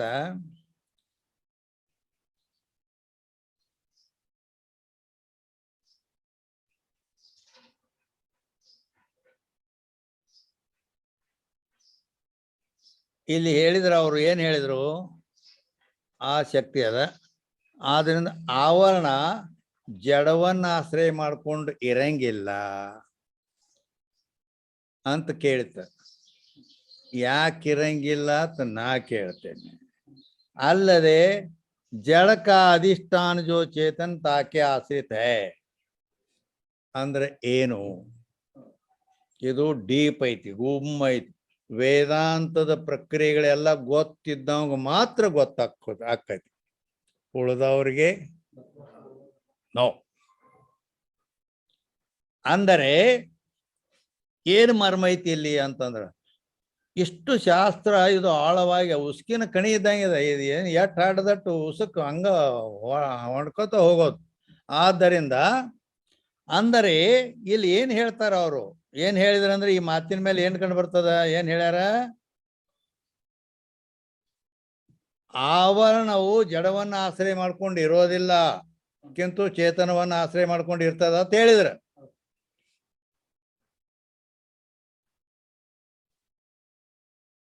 ಯಾಕೆ ಇರೋದಿಲ್ಲ ಅಂತ ಮತ್ತೆ ಹಿಂಗ್ ಕೇಳೋ ಪ್ರಸಂಗ ಬರ್ತದಿಲ್ಲ. ಆವರಣ ಜಡವನ್ನ ಆಶ್ರಯ ಮಾಡ್ಕೊಂಡಿರಂಗಿಲ್ಲ ಅಂತ ಹೇಳಿದ್ರು. ಆದ್ರೆ ಮತ್ತೆ ಯಾಕೆ ಇರಂಗಿಲ್ಲ? ಕಾರಣ ಬೇಕಲ್ಲ ಅಂತ ಹೇಳಿದ್ರೆ ಏನ್ರ ಹೇಳ್ತೀರೇನು ಕಾರಣ? ನೀ ಬಿಟ್ಟು ನೀವು ಯಾರಿಗೆ ಹೇಳೋದು ಬಹಳ ಕಷ್ಟ. ಯಾಕಂದ್ರೆ ಇಲ್ಲಿ ಅದು ಗೊತ್ತಿರ್ಬೇಕು. ವೇದಾಂತದ ಏನು ಒಪ್ಕೊಂಡದ, ವೇದಾಂತದ ಸಿದ್ಧಾಂತ ಏನು ಅಂತಂದ್ರ ಸ್ವ ಆಶ್ರಯ ಸ್ವ ವಿಷಯ ಪಕ್ಷವನ್ನ ವೇದಾಂತ ಒಪ್ಪಿಕೊಂಡಿದೆ. ಈ ಅಜ್ಞಾನದ ಬಗ್ಗೆ ಇಲ್ಲಿ ಏನ್ ನಡೆದದ? ಅಜ್ಞಾನವು ಆವರಣ ಶಕ್ತಿ ಉಳ್ಳದೈತಿ ಅಂತ ಹೇಳ್ಕೊಂಡ್ ಬಂದಾರ, ಹೌದಿಲ್ಲ? ಅದ ಆವರಣ ಮಾಡೋದನು ಅದ ಐತಿ. ಆದ್ರ ಅದ ಜಡವನ್ನ ಆವರಣ ಮಾಡಂಗಿಲ್ಲ ಅಂತ ಹೇಳಿದ್ರ ಅದಕ್ಕ ಕಾರಣ ಏನು ಅಂತ ಕೇಳೈತಿ. ಅಂದ ಮೇಲೆ ಅದಕ್ಕ ಉತ್ತರ ಏನು? ವೇದಾಂತ ಏನು ಒಪ್ಕೊಂಡದ? ಸ್ವ ಆಶ್ರಯ ಸ್ವ ವಿಷಯ ಪಕ್ಷವನ್ನು ಒಪ್ಪಿಕೊಂಡಿದೆ. ಸ್ವ ಆಶ್ರಯ ಸ್ವ ವಿಷಯ ಅಂದ್ರೆ ಏನು ಅಂದ್ರ, ಅಜ್ಞಾನವು ಸ್ವ ಆಶ್ರಯ ಅಂದ್ರೆ ಯಾವುದನ್ನ ಆಶ್ರಯ ಮಾಡಿಕೊಂಡು ಇದೆಯೋ ಅದನ್ನೇ ಆವರಣ ಮಾಡುತ್ತದೆ. ಹಿಂಗ ನೇಮ ಐತೆ ಅದಕ್ಕೆ. ಯಾವುದನ್ನ ಆಶ್ರಯ ಮಾಡಿಕೊಂಡು ಇರುತ್ತದೆಯೋ ಅದನ್ನೇ ಆವರಣ ಮಾಡುತ್ತದೆ. ವಿಷಯ ಮಾಡುತ್ತದೆ ಅಂದ್ರೆ ಆವರಣ ಮಾಡುತ್ತದೆ. ಹಾಗೆ ಹೆಣ್ಮಗಳು ಹೆಂಡತಿ ಯಾರನ್ನ ಆಶ್ರಯ ಮಾಡ್ಕೊಂಡಿದ್ದಾಳೆ? ಗಂಡನನ್ನ ಆಶ್ರಯ ಮಾಡ್ಕೊಂಡಿದ್ದಾಳೆ. ಯಾರನ್ನು ಕುಣಿಸುತ್ತಾಳೆ? ಹೌದ ಇಲ್ಲ? ಅವನ ಆಶ್ರಯದಾಗದ. ಆದ್ರೂ ಅವನ್ನ ಹೇಳ್ದಂಗ ಕೇಳ್ಬೇಕು. ಆಕಿ ಮಾತು ಮೀರಿ ಹೋಗ್ಲಕ್ ಬರೋದಿಲ್ಲ. ಹಿಂಗೈತಿ. ಅದಕ್ಕೆ ಆ ರೀತಿ ಅಜ್ಞಾನ ಏನ್ ಮಾಡಿದ? ಆ ಬ್ರಹ್ಮನನ್ನ ಆಶ್ರಯ ಮಾಡಿಕೊಂಡು ಇದೇ ಆ ಬ್ರಹ್ಮನನ್ನೇ ತೋರಗೊಡದಂತೆ ಮಾಡಿಬಿಟ್ಟಿದೆ. ಈ ನೇಮ ಇಲ್ಲಿ ಉಪಯೋಗ ಮಾಡಿದಾಗ ಅದರ ಅರ್ಥ ಗೊತ್ತಾಗುತ್ತದೆ. ಹೇಗೆ? ಅದಕ್ಕೆ ಇಲ್ಲಿ ಅದು ಜಡವನ್ನ ಆಶ್ರಯಿಸಿಲ್ಲ ಅಂತ ಹೇಳಿದ್ರಲ್ಲ. ಯಾಕಿಲ್ಲ ಅಂದ್ರೆ ಇರ್ತೈತೆ ಅದು ಸ್ವ ಆಶ್ರಯ ಅಂದ್ರೆ ಬ್ರಹ್ಮ ಚೈತನ್ಯವನ್ನ ಆಶ್ರಯ ಮಾಡ್ಕೊಂಡಿರ್ತದೆ. ಆ ಬ್ರಹ್ಮ ಚೈತನ್ಯವನ್ನೇ ವಿಷಯ ಮಾಡ್ತದ, ಆವರಣ ಮಾಡ್ತದ. ಅದಕ್ಕೆ ಜಡವನ್ನ ಆವರಣ ಮಾಡೋದಿಲ್ಲ ಅದು. ಯಾಕಂದ್ರೆ ಜಡದ ಆಶ್ರಯದಲ್ಲಿ ಇಲ್ಲ ಅದು ಅಂಥೇಳಿ ಇವರು ಕೂಡ ಏನ್ ಹೇಳಿದ್ದಾರೆ ನೆನಪು ಮಾಡ್ಕೊಡ್ರಿ. ಅಂದರೆ ಮೊದಲು ಹಗ್ಗ ಅಧಿಷ್ಠಾನ ಅಂತ ಹೇಳಿದ್ರು. ಆ ನಂತರ ಅದನ್ನ ಕಟ್ ಮಾಡಿ ರಜ್ಜು ಉಪಹಿತ ಚೇತನ ಅಧಿಷ್ಠಾನ ಅಂತ ಹೇಳಿದ್ದಾರೆ. ಆದ್ದರಿಂದ ಆ ರಜ್ಜು ಉಪಹಿತ ಚೇತನವನ್ನು ಆಶ್ರಯ ಮಾಡಿಕೊಂಡು ಆವರಣ ಇದೆ ಇಲ್ಲಿ. ಇಷ್ಟು ಗೊತ್ತು, ವೇದಾಂತ ಗೊತ್ತಿದ್ದಾಗ ಇಷ್ಟೆಲ್ಲ ಉತ್ತರ ಸಿಗ್ತದ ಅದಕ್ಕೆ. ಆದ್ದರಿಂದ ಈ ಶಾಸ್ತ್ರ ಎಷ್ಟು ಆಳವ ಗೊತ್ತಾಗ್ತೈತಿ ನಿಮಗೆ. ಇದ್ರ ಮೇಲಿಂದ ಎಷ್ಟು ಡೀಪ್ ಐತಿ ಅದು. ವಿಚಾರ ಸಾಗರ್ ಹೇಳೋದಂದ್ರೆ ಇಷ್ಟೆಲ್ಲ ಗೊತ್ತಿರ್ಬೇಕು ಅವ್ನು. ಇದು ಉಳಿದವ್ರಿಗೆ ತಿಳಿಯೋದಿಲ್ಲ. ಹಿಂಗೈತೆ ಅದು. ಆದ್ದರಿಂದ ಇನ್ನೇನು ಶಾಸ್ತ್ರ ಸಂಸ್ಕಾರ ಇಲ್ಲ ಕೇಳ್ಕೋತ ಬಂದವಾಗ ಅದು ತಿಳ್ಕೋತ ಹೋಗ್ತೈತಿ, ಅಪ್ರಯೋಜನ ಆಕೈತಿ. ಆದ್ರೆ ಸಾಮಾನ್ಯರಿಗೆ ಪ್ರಯೋಜನ ಆಗೋದಿಲ್ಲ. ಇಷ್ಟೇ ಇರ್ಲಿ. ಕಿಂತು ಜಡಕ ಅಧಿಷ್ಠಾನ್ ಜೋ ಚೇತನ್ ತಾಕೆ ಆಶ್ರಯ. ಆದ್ರಿಂದ ಚೇತನವನ್ನು ಆಶ್ರಯ ಮಾಡ್ಕೊಂಡು ಇರ್ತೈತಿ. ಹೇ ಯಾತೆ ರಜ್ಜು ಸಮಾನ ಆಕಾರ ಅಂತಃಕಣಿಕಿ ವೃತ್ತಿತೆ ರಜ್ಜು ಅವಚ್ಛಿನ್ನ ಚೇತನ ಹಿ ಆವರಣ ಭಂಗವೇ. ಆದ್ದರಿಂದ ರಜ್ಜುವಿನ ಸಮಾನಾಕಾರವಾದ ಅಂತಃಕರಣ ವೃತ್ತಿ ನೇತ್ರದಿಂದ ಹೋಯ್ತು. ಆ ಹಗ್ಗದೊಡನೆ ಸಂಬಂಧ ಆಯ್ತು, ಅದರ ಆಕಾರ ತಾಯ್ತು. ಆವಾಗ ಏನಕತಿ, ಆ ರಜ್ಜು ಅವಚ್ಛಿನ್ನ ಚೇತನ ಹಿ ಆವರಣ ಭಂಗ ಮಾಡಿತ್ತ ಅಂತ ಹೇಳಿದೀವಿ. ಆವರಣ ಭಂಗ ಮಾಡಿತಂದ್ರ ರಜ್ಜು ಉಪಹಿತ ಚೇತನವನ್ನ ಆಶ್ರಯ ಮಾಡಿಕೊಂಡಿದ್ದಂತ ಆವರಣವನ್ನು ಭಂಗ ಮಾಡಿತು ಅಂತ ಇಲ್ಲಿ ಅರ್ಥ ಮಾಡ್ಬೇಕು ನೀವು. ಹಗ್ಗದ ಆವರಣವನ್ನು ಭಂಗ ಮಾಡಿತು ಅಂತ ಹೇಳಿದ್ರೆ ಜಡವನ್ನ ಆಶ್ರಯ ಮಾಡ್ಕೊಂಡು ಇರೋದೇ ಇಲ್ಲ ಅದು. ಇಷ್ಟು ಮರ್ಮ ಐತಿದ್ರ.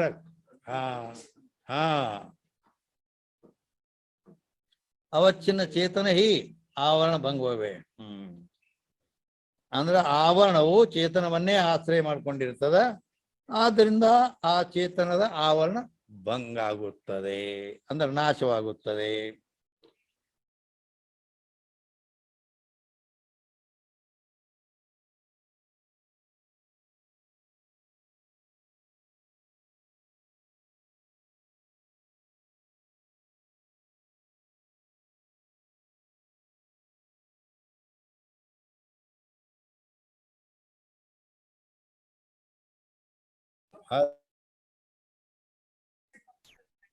ಬರ್ಲಿ ಏನ್ ನೆಟ್ ಬಂತು. ಇದು ಅದು ಹೋಯ್ತು ನೋಡೋದು ಬರೋಬರಿ ಆಯ್ತು. ಹಲೋ ಹಲೋ ಹಲೋ ಚಾಲು ಆಯ್ತು. ಬತ್ತ ನೆಟ್ ಬತ್ತ.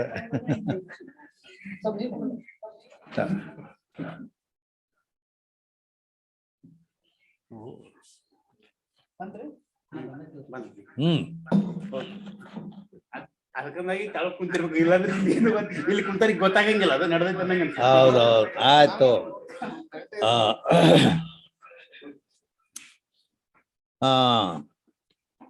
ಏನ್ ಹೇಳಿದ್ರ ಅಂದ್ರ ಏನ್ ಎಲ್ಲ ಗಡಬಡಾಗಿ ಹೋಗ್ಬಿಟ್ಟತ್ತು. ಏನ್ ಹೇಳಿದ್ರ ಏನ್ ಕೇಳಿದ್ರ?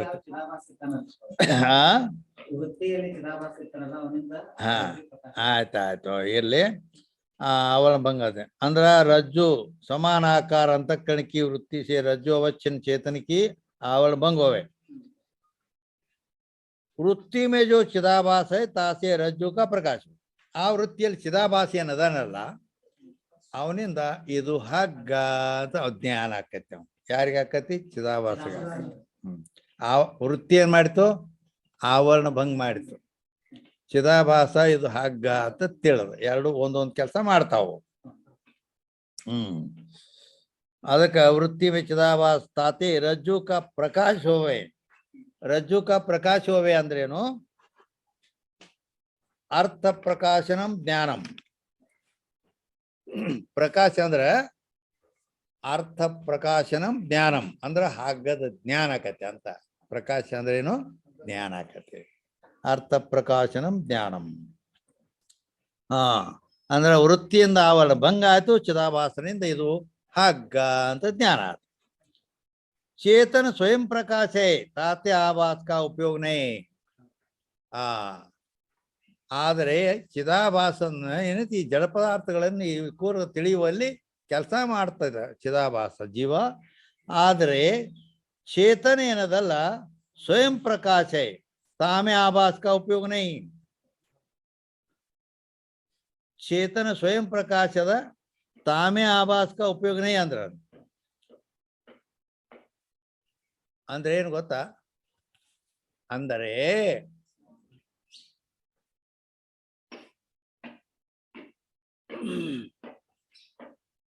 ಇಲ್ಲಿ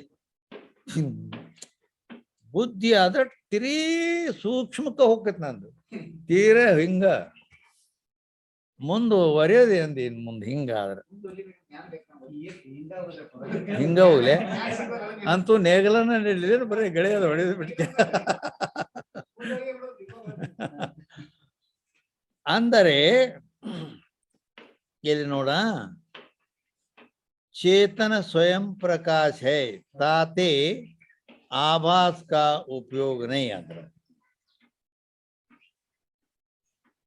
चेतन स्वयं प्रकाश है, ताते आभास का उपयोग नहीं. ಅಂದರೆ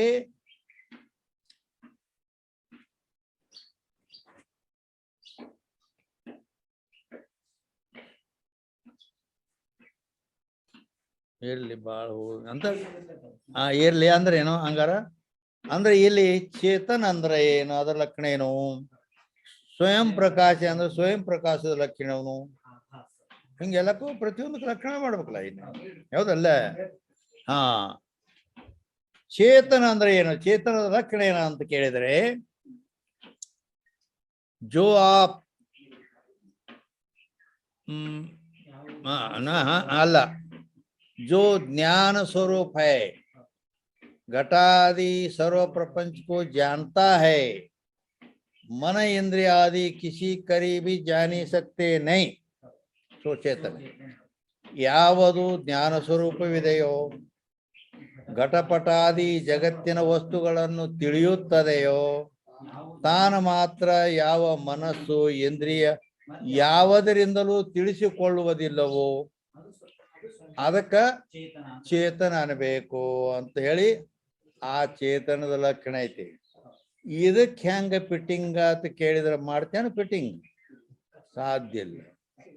ಯಾಕಂದ್ರ ಈ ಲಕ್ಷಣ ಯಾಕೆ ಮಾಡಿದೆ ನೀನೆ ಅಂತಂದ್ರ, ಇಲ್ಲಿ ಹೇಳಿದ ಆ ಮಾತು ಅದು ಹೌದು ಕರೆಕ್ಟ್ ಅಂತ ಸಿದ್ಧ ಆಗಬೇಕಾದ್ರ ಈ ಲಕ್ಷಣದಿಂದ ಗೊತ್ತಾಕತ್ತೆ. ಅಂದ್ರೆ ಹೆಂಗ? चेतन स्वयं प्रकाश ಐತೆ, ಆದ್ರಿಂದ ಆಭಾಸ का उपयोग नहीं ಅಂದ್ರೆ ಅಲ್ಲಿ ವೃತ್ತಿ ಆವರಣವನ್ನು ಭಂಗ ಮಾಡಿತು, ಚಿದಾಭಾಸ ಹಗ್ಗದ ತಿಳಿದ ಅಲ್ಲಿ ಚಿದಾಭಾಸನ ಪ್ರಯೋಜನ ಐತಿ. ಆದ್ರ ಇಲ್ಲಿ ಆ ಆಭಾಸನ ಉಪಯೋಗ ಇಲ್ಲ ಅಂದ್ರ, ಇಲ್ಲಂದ್ರೆ ಯಾಕಿಲ್ಲ ಅಂತ ಹಿಂಗೆ ಕೇಳಿದ್ರೆ ಅದಕ್ಕೆ ಉತ್ತರ ಅಂದ್ರೆ ಅದಕ್ಕೆ ಲಕ್ಷಣ ಮಾಡ್ಬೇಕಾಗತ್ತೆ. ಚೇತನ ಅಂದ್ರೆ ಚೇತನ ಅಂದ್ರೆ ಏನಂದ್ರೆ ಯಾವುದು ಜ್ಞಾನ ಸ್ವರೂಪ ಇತ್ತು, ಘಟಪಟಾದಿ ಎಲ್ಲ ವಸ್ತುಗಳನ್ನು ತಿಳಿಯುತ್ತದೆಯೋ, ತಾನು ಮಾತ್ರ ಮನಸ್ಸು ಇಂದ್ರಿಯ ಕಿಸಿ ಕರೀಬಿ ಅಂದ್ರೆ ಯಾವುದರಿಂದಲೂ ತಿಳಿಸಿಕೊಳ್ಳುವುದಿಲ್ಲವೋ ಅಂತ ಹೇಳೈತಿ. ಯಾವುದರಿಂದಲೂ ತಿಳಿಸಿಕೊಳ್ಳುವುದಿಲ್ಲ ಅಂದಾಗ ಚಿದಾಭಾಸ ಯಾವುದರಿಂದಲೂ ಅಂದಾಗ ಚಿದಾಭಾಸನು ಅದ್ರಾಗ ಬಂದ್ಬಿಟ್ಟ. ಅದಕ್ಕೆ ಅದು ಯಾವುದರಿಂದಲೂ ಚಿದಾಭಾಸ ಬಿಟ್ಟು ಚಿದಾಭಾಸನ ಅಪ್ಪ ಬಂದ್ರು ತಿಳ್ಕೊಳ್ಳೋದಿಲ್ಲ. ಹೀಗದ ಲಕ್ಷಣ ಮಾಡಿದಾಗ ಹೊರಗೆ ಬೀಳ್ತೈತಿ ಅದು. ಹಿಂಗ ಅದಕ್ಕೆ ಲಕ್ಷಣಗಳು ಬೇಕು, ಗೊತ್ತಿರ್ಬೇಕು. ಹಿಂಗದ ಕಾಯ್ದೆ ಬದ್ದಿದು. ಅದಕ್ಕಾಗಿ ಅದೇ ಈ ರೀತಿ ಎಲ್ಲ ಡೀಪ್ ಐತಿ ಪೂರ. ಸ್ವಯಂ ಪ್ರಕಾಶ್, ಸ್ವಯಂ ಪ್ರಕಾಶ ಅಂದ್ರೆ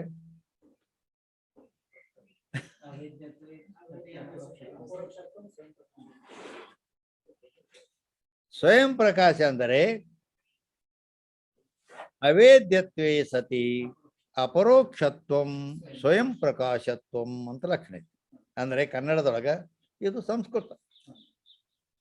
ಅವೇದ್ಯತ್ವೇ ಸತಿ, ಅವೇದ್ಯವಾಗಿರ್ಬೇಕಂದ್ರೆ ಕಣ್ಣಿಗೆ ಕಾಣಬಾರದು. ಕಣ್ಣಿಗೆ ವೇದ್ಯ ಅಂದ್ರೆ ಕಾಣೋದು, ಅವೇದ್ಯತ್ವೇ ಸತಿ ಅಂದ್ರೆ ಕಾಣೋದಿಲ್ಲ, ಕಣ್ಣಿಗೆ ಕಾಣೋದಿಲ್ಲ. ಹಂಗಾರ ಕಣ್ಣಿಗೆ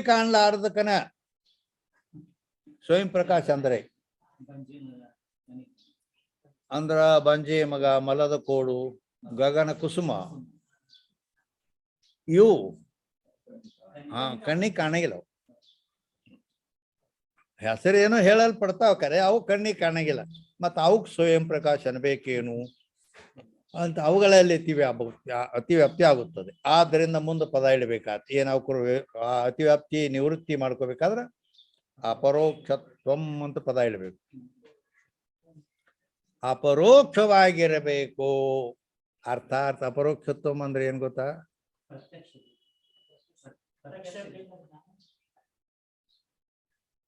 ಪರೋಕ್ಷದ ಪ್ರತ್ಯೇಕವಿನ್ನ ಜ್ಞಾನಂ ಪರೋಕ್ಷದ. ಎಲ್ಲಿ ತಂದು ಎಲ್ರಿ ಹೇಳೋದು ಅಂದರೆ ಅಪರೋಕ್ಷತ್ವಂ. ಅಪರೋಕ್ಷತ್ವಂ ಅಂದ್ರ ಹೇಳ ಪ್ರತ್ಯಕ್ಷ ಅಂದ್ರ ಈ ಮೈಕ್ ಇಟ್ಟಾರ ಅಂತ ಹಿಂಗ ಪ್ರತ್ಯಕ್ಷ ಹೌದಲ್ಲ. ಮತ್ ಪ್ರತ್ಯಕ್ಷ ಅಂದ್ರೆ ಏನಾಗುತ್ತೆ? ಪ್ರತ್ಯಕ್ಷ ಇರ್ಬೇಕಾದ್ರೆ ಪ್ರತ್ಯಕ್ಷ ಅಂದ್ರೆ ಈಗ ನನ್ನ ಮುಂದೆ ಐದು ಮೈಕ್ ಇಟ್ಟಾರಪ್ಪ, ಇದು ಪ್ರತ್ಯಕ್ಷ ಐತಿ ಹೌದಲ್ಲ. ಹಿಂಗ ಎಲ್ಲ ಪ್ರತ್ಯಕ್ಷ ಅಂದ್ರ ಯಾಕಂದ್ರ ಅಲ್ಲಿ ಎಷ್ಟು ಬಿರಿ ಐತಿ. ಲಕ್ಷಣ ಮಾಡ್ಬೇಕಾದ್ರೆ ಎಲ್ಲಾ ತರದಿಂದ ಜ್ಞಾನ ಬೇಕು. ಅವನು ಎಲ್ಲಿ ಹೋಗಿ ಅದಕ್ಕೆ ಬಾಧ ಆಗಿರಬಾರ್ದು. ಈ ರೀತಿ ಬುದ್ಧಿ ಕೆಲಸ ಮಾಡ್ಬೇಕು ಅವನು, ಆವಾಗ ಪದಕೃತಿ ಮಾಡ್ಲಿಕ್ಕೆ ಬರುತ್ತದೆ. ಅಂದ್ರೆ ಇಲ್ಲಿ ಮತ್ತೇನ ಅವೇದ್ಯತ್ವ ಸತ್ಯ ಅಂದ್ರೆ ಕಣ್ಣಿಗೆ ಕಾಣಬಾರ್ದು. ಇದು ಎಲ್ಲ ಸರಳ ಆಯ್ತ. ಅಪರೋಕ್ಷತ್ವಂ ಅಂತ ಇಟ್ಟಾಗ ಅವುಗಳಲ್ಲಿ ಅತಿ ದೂರ ಆತ. ಬಂಜೆ ಮಗ, ಮಲದ ಕೋಡು, ಗಗನ ಕುಸುಮದಲ್ಲಿ ಯಾಕ ಅವು ಅಪರೋಕ್ಷ ಇಲ್ಲ. ಅಪರೋಕ್ಷ ಅಂದ್ರ ನಿಮ್ಗೊಂದು ರೂಢಿ ಏನು? ಪ್ರತ್ಯಕ್ಷ ಹೌದಿಲ್ಲ. ಪ್ರತ್ಯಕ್ಷ ಅಂದ್ರ ನಾನು ಮುಂದೆ ಮೈಕ್ ಇಟ್ಟಾರ ಅನ್ನೋದು ಪ್ರತ್ಯಕ್ಷ ಐತಿ. ಹೀಗ ಅಂದ್ರ ಈಗ ಹೌದಂದೇ ಮತ್ತೆ ಬಡ್ತಾ ಕುಂದಿರ್ತೈತಿ ಅಲ್ಲಿ. ಹೌದೇ, ಎಲ್ಲಿ ಬಡ್ತಾ ಕುಂದಿರ್ತೈತಿ? ಯಾಕ ಬ್ರಹ್ಮ ಚೈತನ್ಯದ ಬಗ್ಗೆ ಐತಿದು. ಮತ್ ಕಣ್ಣಿಗೆ ಕಾಣ್ತೈತೆ ಅದ್ರಾಕ ಅವೇದ್ಯತೆ ಈಗ ಮತ್ತದಕ್ ಬರುತ್ತೆ. ಅಂದ್ರ ಈಗ ಹೌದು ಮೈಕ್ ಇದ್ದಂಗ ಐತಿ ಅಂದ್ರೆ ಪ್ರತ್ಯಕ್ಷ ಅಂದ್ರೆ ಹಿಂಗೈತಂದ್ರ ಇದು ವೇದ್ಯ ಐತಿ. ಮತ್ತ ಅಲ್ಲಿ ಅವೇದ್ಯತೆ ಇಟ್ಟೇವ್ ಪದ ಏನ್ ಮಾಡಾವಿಲ್ಲಿ? ಉಭಯ ಪಾಶ ರಜ್ಜು ಅಂತಾರ ಅದಕ್ಕೆ. ಅದಕ್ಕೆ ಅಂದ್ರೆ ಏನು?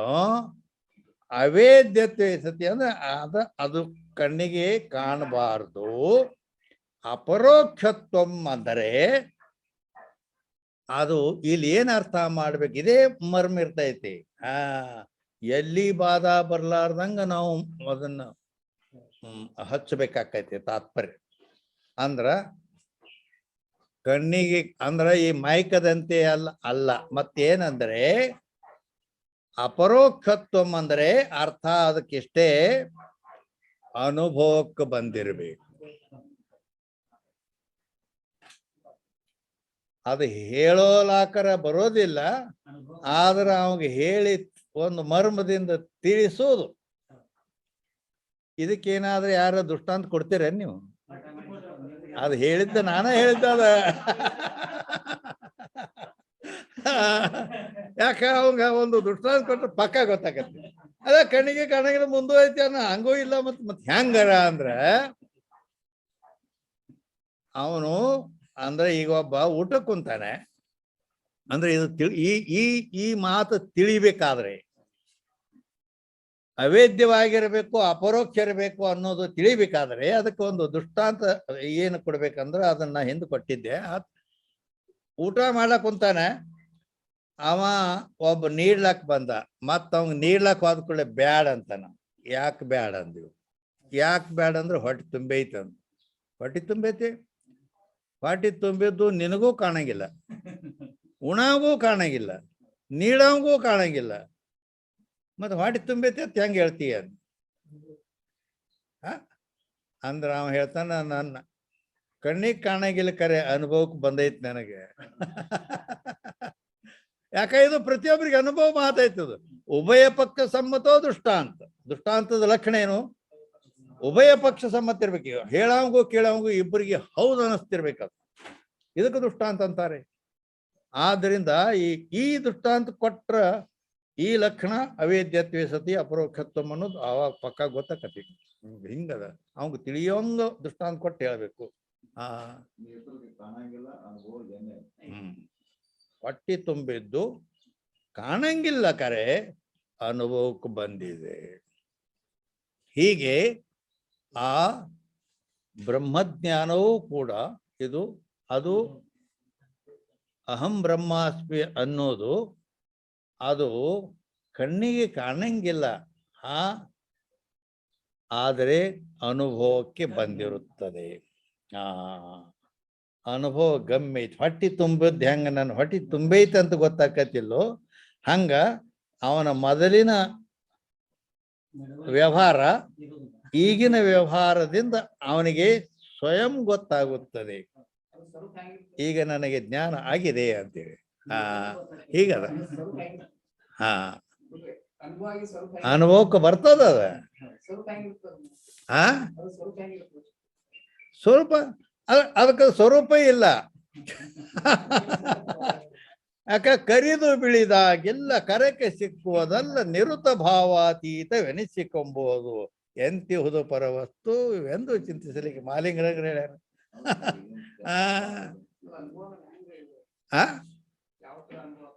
ಅಲ್ಲ ನೀನು ಈಗ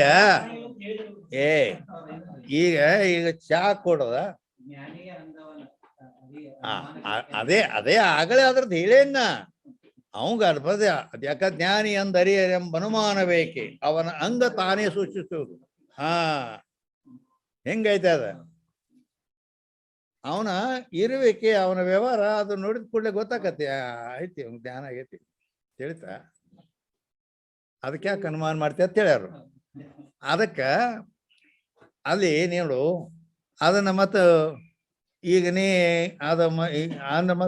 ಅದು ಈಗ ಅನುಭವ ಹೆಂಗ ಮಾಡಿ ಅಂತ ಕೇಳಿದ್ರೆ ಹೆಂಗೈತೆ ಅದು ಅಂದ್ರೆ ಅಲ್ಲ ನೀ ಸಕ್ರಿ ತಿಂದಿ ಅದು ಹೆಂಗ್ ಸಿ ಅಂದ್ರೆ ಹೆಂಗೈತೆ ಅಂತ ಕೇಳಿದ್ರೆ ಏನ್ ಹೇಳವನಿ? ಹೌದಾ ಇಲ್ಲ?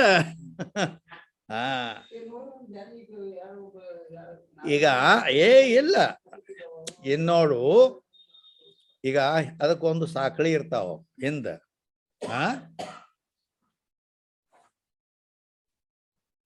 ಅಂದ್ರ ಒಂದಕ್ಕೊಂದು ಈ ಅವನಿಗೆ ಇಲ್ಲಿ ಕೇಳ ಸಾಧನ ಚತುಷ್ಟಯ ಸಂಪನ್ನನೇ ಬ್ರಹ್ಮಜ್ಞಾನಕ್ಕೆ ಅಧಿಕಾರಿ ಅಂತ ಒಂದು ನೇಮ್ ಹಾಕ್ಯಾರ.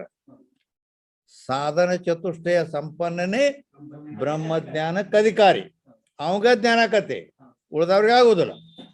ಆ 4 ಸಾಧನ ಯಾರಲ್ಲಿ ಅದಾವು ಅವಂಗ ಜ್ಞಾನ ಆಕತಿ. ಹೌದಿಲ್ಲ? 4 ಯಾವುವು? ವಿವೇಕ ಅಂದಾಗ ಈ ಜಗತ್ತಿನಲ್ಲಿ ಖರೆ ಯಾವುದು ಸುಳ್ಳು ಯಾವುದು ಅವ ಪಕ್ಕ ತಿಳ್ಕೋಬೇಕು. ಇದು ವಿವೇಕ. ಹೌದೇ ಇಲ್ಲ?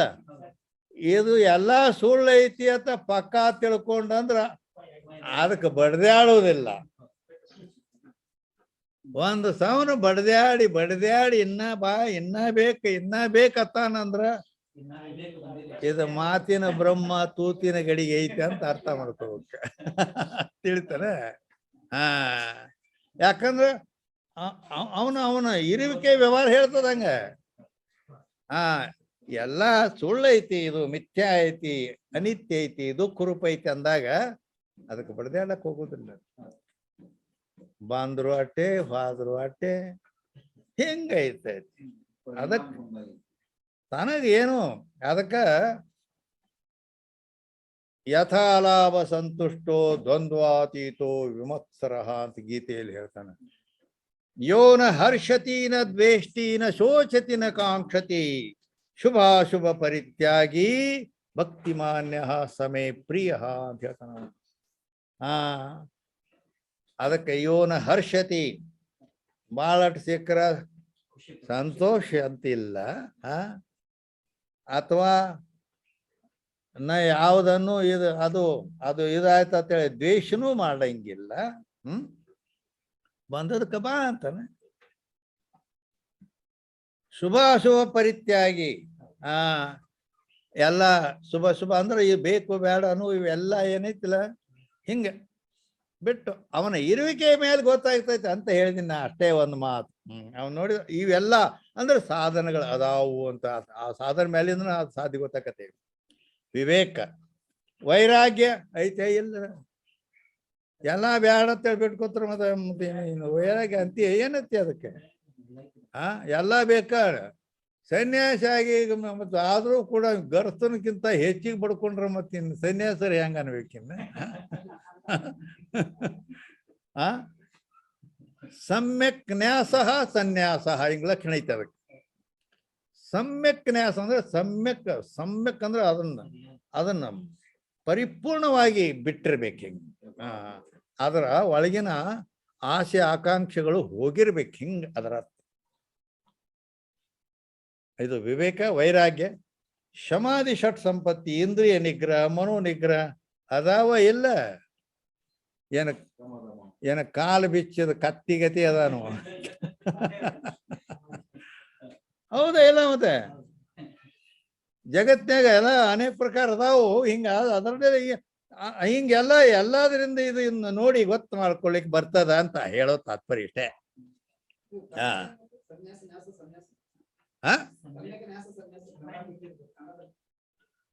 ಅಂದ್ರ ಅದನ್ನ ಸಮ್ಯಕ್ ಅಂದ್ರ ಅದನ್ನ ಸಮ್ಯಕ್ ಅಂದ್ರ ಗಚ್ಚಿ ಅಂದ್ರ ಪಕ್ಕಾ ಬಿಟ್ಟಾವ ಅಂತ ಹಿಂಗ. ಸಮ್ಯಕ್ ಅಂದ್ರೆ ಪಕ್ಕಾ ಬಿಟ್ಟಾವ. ಪಕ್ಕಾ ಬಿಟ್ಟಾವ ಅಂದ್ರ ನೋಡ್ಲಾಕ್ ಬಿಟ್ಟಿರ್ತಾನ ಒಳಗ ಇರ್ತೈತಿ ಸಂಸ್ಕಾರ ಮನಸ್ಸು ಹಿಂಗದ. ಹಂಗ ಒಳಗೊಂದು ಹೊರಗೊಂದು ಇಲ್ಲ. ಪಕ್ಕಾ ಬಿಟ್ಟ ಬಿಡೋದು ಅದನ್ನ ತಿರುಗಿ ಮತ್ತೊಮ್ಮೆ ನೋ ಬಿಟ್ಟ ಹೋತಾರ ಮತ್ತೊಮ್ಮೆ ಮುಟ್ಟಂಗಿಲ್ಲ ಅದನ್ನ. ಇದಕ್ಕೆ ಅದಕ್ಕೆ ಈ ರೀತಿ ಅದಕ್ಕೆ ವಿವೇಕ ವೈರಾಗ್ಯ ಶಮಾಧಿ ಷಟ್ ಸಂಪತ್ತಿ ಮೋಕ್ಷತ ಮುಕ್ತ ಇಚ್ಛ ಮೋಕ್ಷ ಮತ ಐತಿ. ಇವು ಎಲ್ಲ ಪಕ್ಕಾ ಅದಾವು ಅಂದ್ರ ಅವ ಜ್ಞಾನ ಆಕತಿ. ಅವ ಜ್ಞಾನ ಯುವಕರ ಮೇಲಿಂದ ಕಂಡು ಹಿಡಿಯೋದು ಹಿಂಗೈತಿ ಅಂತ ಇರ್ಲಿ. ಅದನ್ನೇನು ಬಿಡು. ಈಗ ಬಂದ ವಿಷಯ ಈಗ ಎಲ್ಲಿಗೆ ಬಂತು ಸಂಗಯ್ಯ? ಸ್ವಯಂ ಪ್ರಕಾಶ್ ತಾಮೇ ಆಭಾಸ್ ಕಾ ಉಪಯೋಗ ನೈ. ಅದಕ್ಕ ಯಾಕಂದ್ರ ಅಲ್ಲಿ ಆಗಲೇ ಹೇಳಿದ ಪ್ರಕಾರ ಕಿಸಿ ಕರಿಬಿ ಜಾನಿ ಸಕ್ತೆ ನೈ, ಯಾವುದರಿಂದಲೂ ಅದು ತಿಳಿಸಿಕೊಳ್ಳುವುದಿಲ್ಲ ಅಂದಾಗ ಚಿದಾಭಾಸ ಹಗ್ಗವನ್ನು ತಿಳಿದಂಗ ಅವನು ತಿಳಿಲಿಕ್ಕೆ ಚಿದಾಭಾಸ ಬರ್ತದೆ ಅನ್ನೋದ್ರೆ ಇಲ್ಲ. ಯಾಕ ಅದು ಯಾವುದಕ್ಕೂ ವಿಷಯ ಹಿಂಗಾಗಿ. ಯಾ ಪ್ರಕ್ರಿಯೆ ಸಂಪೂರ್ಣ ಹಾಗೆ ಪ್ರತಿಪಾದನೆ ಕರೆಂಗೆ. ಇದ್ರ ಮುಂದೆ ಹೇಳ್ತೇವೆ ಅಂದ್ರೆ ಅದು 187ನೇ ಅಂಕದಲ್ಲಿ ಬರ್ತೈತೆ. ಅದು ಅದಕ್ಕೆ ಮುಂದ ಇದೇ 4ನೇ ತರಂಗದೊಳಗನ 187 ಟಿಪ್ಪಣಿ ಅದ. ಅದ ಅಲ್ಲಿ ಅದನ್ನ ಮತ್ತೆ ವಿಸ್ತಾರ ತಗೋತಾರ ಅವರು. ಇವೆಲ್ಲ ಅಂದ್ರೆ ಏನು ಅರ್ಥಾರ್ಥ ಇಲ್ಲಿ ವಿಷಯ ಇದು ಎಷ್ಟು ಸೂಕ್ಷ್ಮ ಅಂದ್ರ ಘಟಜ್ಞಾನ ಆಕೈತಿ, ಗಡಿಗೆ ಜ್ಞಾನ ಹೌದಿಲ್ಲ, ಘಟಜ್ಞಾನ ಆಗ್ತದ, ಸುಖ ದುಃಖ ಜ್ಞಾನ ಆಗ್ತಾವ, ಬ್ರಹ್ಮ ಜ್ಞಾನ ಆಗ್ತದ ಹೌದಿಲ್ಲ. ಆದರೆ ಇವುಗಳಲ್ಲಿ ಈಗ ಆಗಲೇ ನಾವು ಹೇಳಿದ್ವಿ ಏನು ಹಗ್ಗ ಜ್ಞಾನ ಆಗುವಾಗ ಏನಾಗಿರ್ತದ ಅಂತಃಕರಣ ವೃತ್ತಿ ಅಥವಾ ಘಟಜ್ಞಾನ ಆಕೈತಿ ಅಂತ ತಿಳ್ಕೊ. ಘಟಜ್ಞಾನ ಆಕೈತಿ ಇಲ್ಲಿ ಮಾಯಿಕ್ ಇಟ್ಟಾರತ್ತಿ ಇದ್ರ ಜ್ಞಾನ ಆಕೈತಿ ಅಂದ್ರ ಅಂತಃಕರಣ ವೃತ್ತಿ ನೇತ್ರದಿಂದ ಹೋಗಿ ಆ ಮಾಯಿಕದೊಡನೆ ಸಂಬಂಧ ಆಗಿ ಅದರ ಆಕಾರ ತಾಳ್ತತಿ, ವೃತ್ತಿ ಆವರಣ ಭಂಗ ಮಾಡ್ತತಿ. ಆ ವೃತ್ತಿಯಲ್ಲಿದ್ದ ಚಿದಾಭಾಸ ಇದು ಮೈಕ್ ಐತಿ ಅಂತ ತಿಳಿಯುತ್ತಾನೆ. ಹಿಂಗ ಜಗತ್ತಿನ ಎಲ್ಲ ವಸ್ತುವಿನ ಜ್ಞಾನ ಇವು ಲೌಕಿಕ ವ್ಯವಹಾರ ಎಲ್ಲ ಇದ್ರ ಮೇಲೆ ನಡಿತೈತಿ ಹೌದಾ. ಅಂದ್ರೆ ಇಲ್ಲಿ ಏನ್ ಹೇಳ್ದಂಗ ಆತಂದ್ರೆ ಎರಡೂ ಬೇಕಾದು. ಅಲ್ಲಿ ಎರಡು ಅಂದ್ರ ವೃತ್ತಿನೂ ಬೇಕು, ಚಿದಾಭಾಸನೂ ಬೇಕು. ವೃತ್ತಿ ಆವರಣ ಭಂಗ ಮಾಡುತ್ತದೆ, ಚಿದಾಭಾಸದನ್ನು ತಿಳಿಯುತ್ತಾನೆ. ಇಲ್ಲಿ ಅಡ್ಡು ಕುಡಿದು ಕೆಲಸ ಐತಿ. ಎಲ್ಲಿ ಘಟಜ್ಞಾನದಲ್ಲಿ ಸುಖ ದುಃಖ ಜ್ಞಾನ ಆಕ್ಕವಲ್ಲ ನಮ್ಗ. ಅಹಂ ಸುಖಿ ಅಹಂ ದುಃಖಿ ಅಂತಾನ. ಆವಾಗ ಸುಖ ದುಃಖಗಳ ಜ್ಞಾನ ಆಗುವಲ್ಲಿ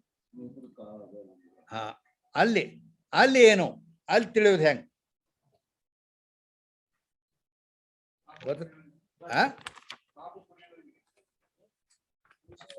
ತಿಳಿಯೋದು ನಾ ಹೇಳ್ತೀನಿ, ಅವ್ ಕಾರಣ ಹೇಳ್ತಾನ ಅವ. ಪಾಪ ಪುಣ್ಯ ಅಂದ್ರೆ ಅವಕ್ಕ ಕಾರಣ ಮೂಲ, ಅವುಗಳ ಮೂಲಕ ಅವು ಇದಾಗ್ತಾವ. ಅದು ಬೇರೆ. ಸುಖ ದುಃಖ ಜ್ಞಾನ ಆಗುವಲ್ಲಿ ಸಂದರ್ಭ ಏನ್ ನಡೆದಿರ್ತೈತೆ ಅದ್ರ ಬಗ್ಗೆ ಮಾತಾಡ್ಬೇಕು. ಸುಖ ದುಃಖ ಜ್ಞಾನ ಹೆಂಗ ಆಕತಿ ಅಂತ ಕೇಳಿದರೆ, ಅಲ್ಲಿನೂ ಕೂಡ ವೃತ್ತಿ ಮತ್ತು ಚಿದಾಭಾಸ ಎರಡೂ ಇರ್ತಾವ. ಆದರೆ ಅಲ್ಲಿ ಕೇವಲ ಸಂಬಂಧಾರ್ಥ ವೃತ್ತಿ ಅಂತ ಲಕ್ಷಣ ಮಾಡ್ಬೇಕಾಗತ್ತೆ. ಅಲ್ಲಿ ಆವರಣ ಭಂಗಾರ್ಥ ವೃತ್ತಿ ಅದ್ ನಡೆಯಂಗಿಲ್ಲ. ನೋಡಿ ಅಷ್ಟು ಮರ್ಮತಿ ವೇದಾಂತದ ಗೊತ್ತಿರ್ಬೇಕಿದ ಎಲ್ಲ. ಹಿಂಗ ಗೊತ್ತಿದ್ರನ್ನ ಕೆಲ್ಸ ಆಕತಿ. ಅಲ್ಲಿ ಯಾಕ ಆವರಣ ಭಂಗಾರ್ಥ ವೃತ್ತಿ ಅಂತ ಇಟ್ಟೋತನ ಹೇಳ್ಕೊಂಡ್ ಬಂದೇವ್ ನಾವು. ಘಟ ಜ್ಞಾನ, ಯಾವುದೇ ಜ್ಞಾನ ಈ ವಸ್ತುಗಳ ಜ್ಞಾನ ಆಗುವಲ್ಲಿ ಆ ವೃತ್ತಿ ಆವರಣ ಭಂಗ ಮಾಡ್ತೈತೆ ಅಂತ ಇಟ್ಟೋತನ ಹೇಳ್ಕೊಂಡ ಬಂದೇವಿ. ಖರೆ ಸುಖ ದುಃಖ ಜ್ಞಾನಕ್ಕೆ ಹೋದ ಕೂಡಲೇ ಎಲ್ಲಿ ಆವರಣ ಭಂಗಾರ್ಥ ವೃತ್ತಿ ಇಲ್ಲಿ ಇಲ್ಲದು, ಆವರಣ ಭಂಗ ಆಗೋದಿಲ್ಲ. ಅಲ್ಲಿ ಮತ್ತೇನ್ ಮಾಡ್ಬೇಕು? ಅದರ ಜ್ಞಾನ ಆಗುವಲ್ಲಿ ಏನ್ ಮತ್ತೇನ್ ಮಾಡ್ಬೇಕಂದ್ರ ಅಲ್ಲಿ ವೃತ್ತಿಯ ಲಕ್ಷಣ ಚೇಂಜ್ ಮಾಡ್ಬೇಕು ಅಂತೇಳಿ ಎಲ್ಲ ಆ ವೃತ್ತಿಯ ಲಕ್ಷಣಗಳೆಲ್ಲ ಗೊತ್ತಿರ್ಬೇಕು ಇವ್. ಇಲ್ಲಿ ಸಂಬಂಧ ಅರ್ಥ ವೃತ್ತಿ ಅಂತ ಹಚ್ಬೇಕು. ಅವು ಆ ವೃತ್ತಿ ಹೋಗಿ ಸುಖ ದುಃಖಗಳನ್ನೇ ಸಂಬಂಧ ಆಗುತ್ತದೆ. ಸುಖ ದುಃಖ ಎಲ್ಲಿ ಅಕ್ಕಾವ್? ಬೇರೆ ಅಂತಃಕರಣದಲ್ಲಿ ಅಕ್ಕಾವ್. ಅಂತಃಕರಣದಲ್ಲಿ ಆಗ್ತೈತಿ ಅಂದ್ರೆ ಆ ವೃತ್ತಿ ಅಂತಃಕರಣದಲ್ಲಿ ಇರ್ತಕ್ಕಂಥ ಸುಖ ದುಃಖಗಳೊಡನೆ ಸಂಬಂಧ ಆಗುತ್ತದೆ. ಆ ಸಂಬಂಧಾರ್ಥ ವೃತ್ತಿ ಅಂತ ಅಲ್ಲಿ ಅದಕ್ಕೆ ಸಂಬಂಧ ಆಗಿ ಅದರ ಜ್ಞಾನ ಆಗುತ್ತದೆ. ಆದ್ರ ಅಲ್ಲಿ ಕೇವಲ ವೃತ್ತಿ ಅಷ್ಟೇ, ಚಿದಾಭಾಸನ ಕೆಲಸ ಅಲ್ಲಿ ಇಲ್ಲ.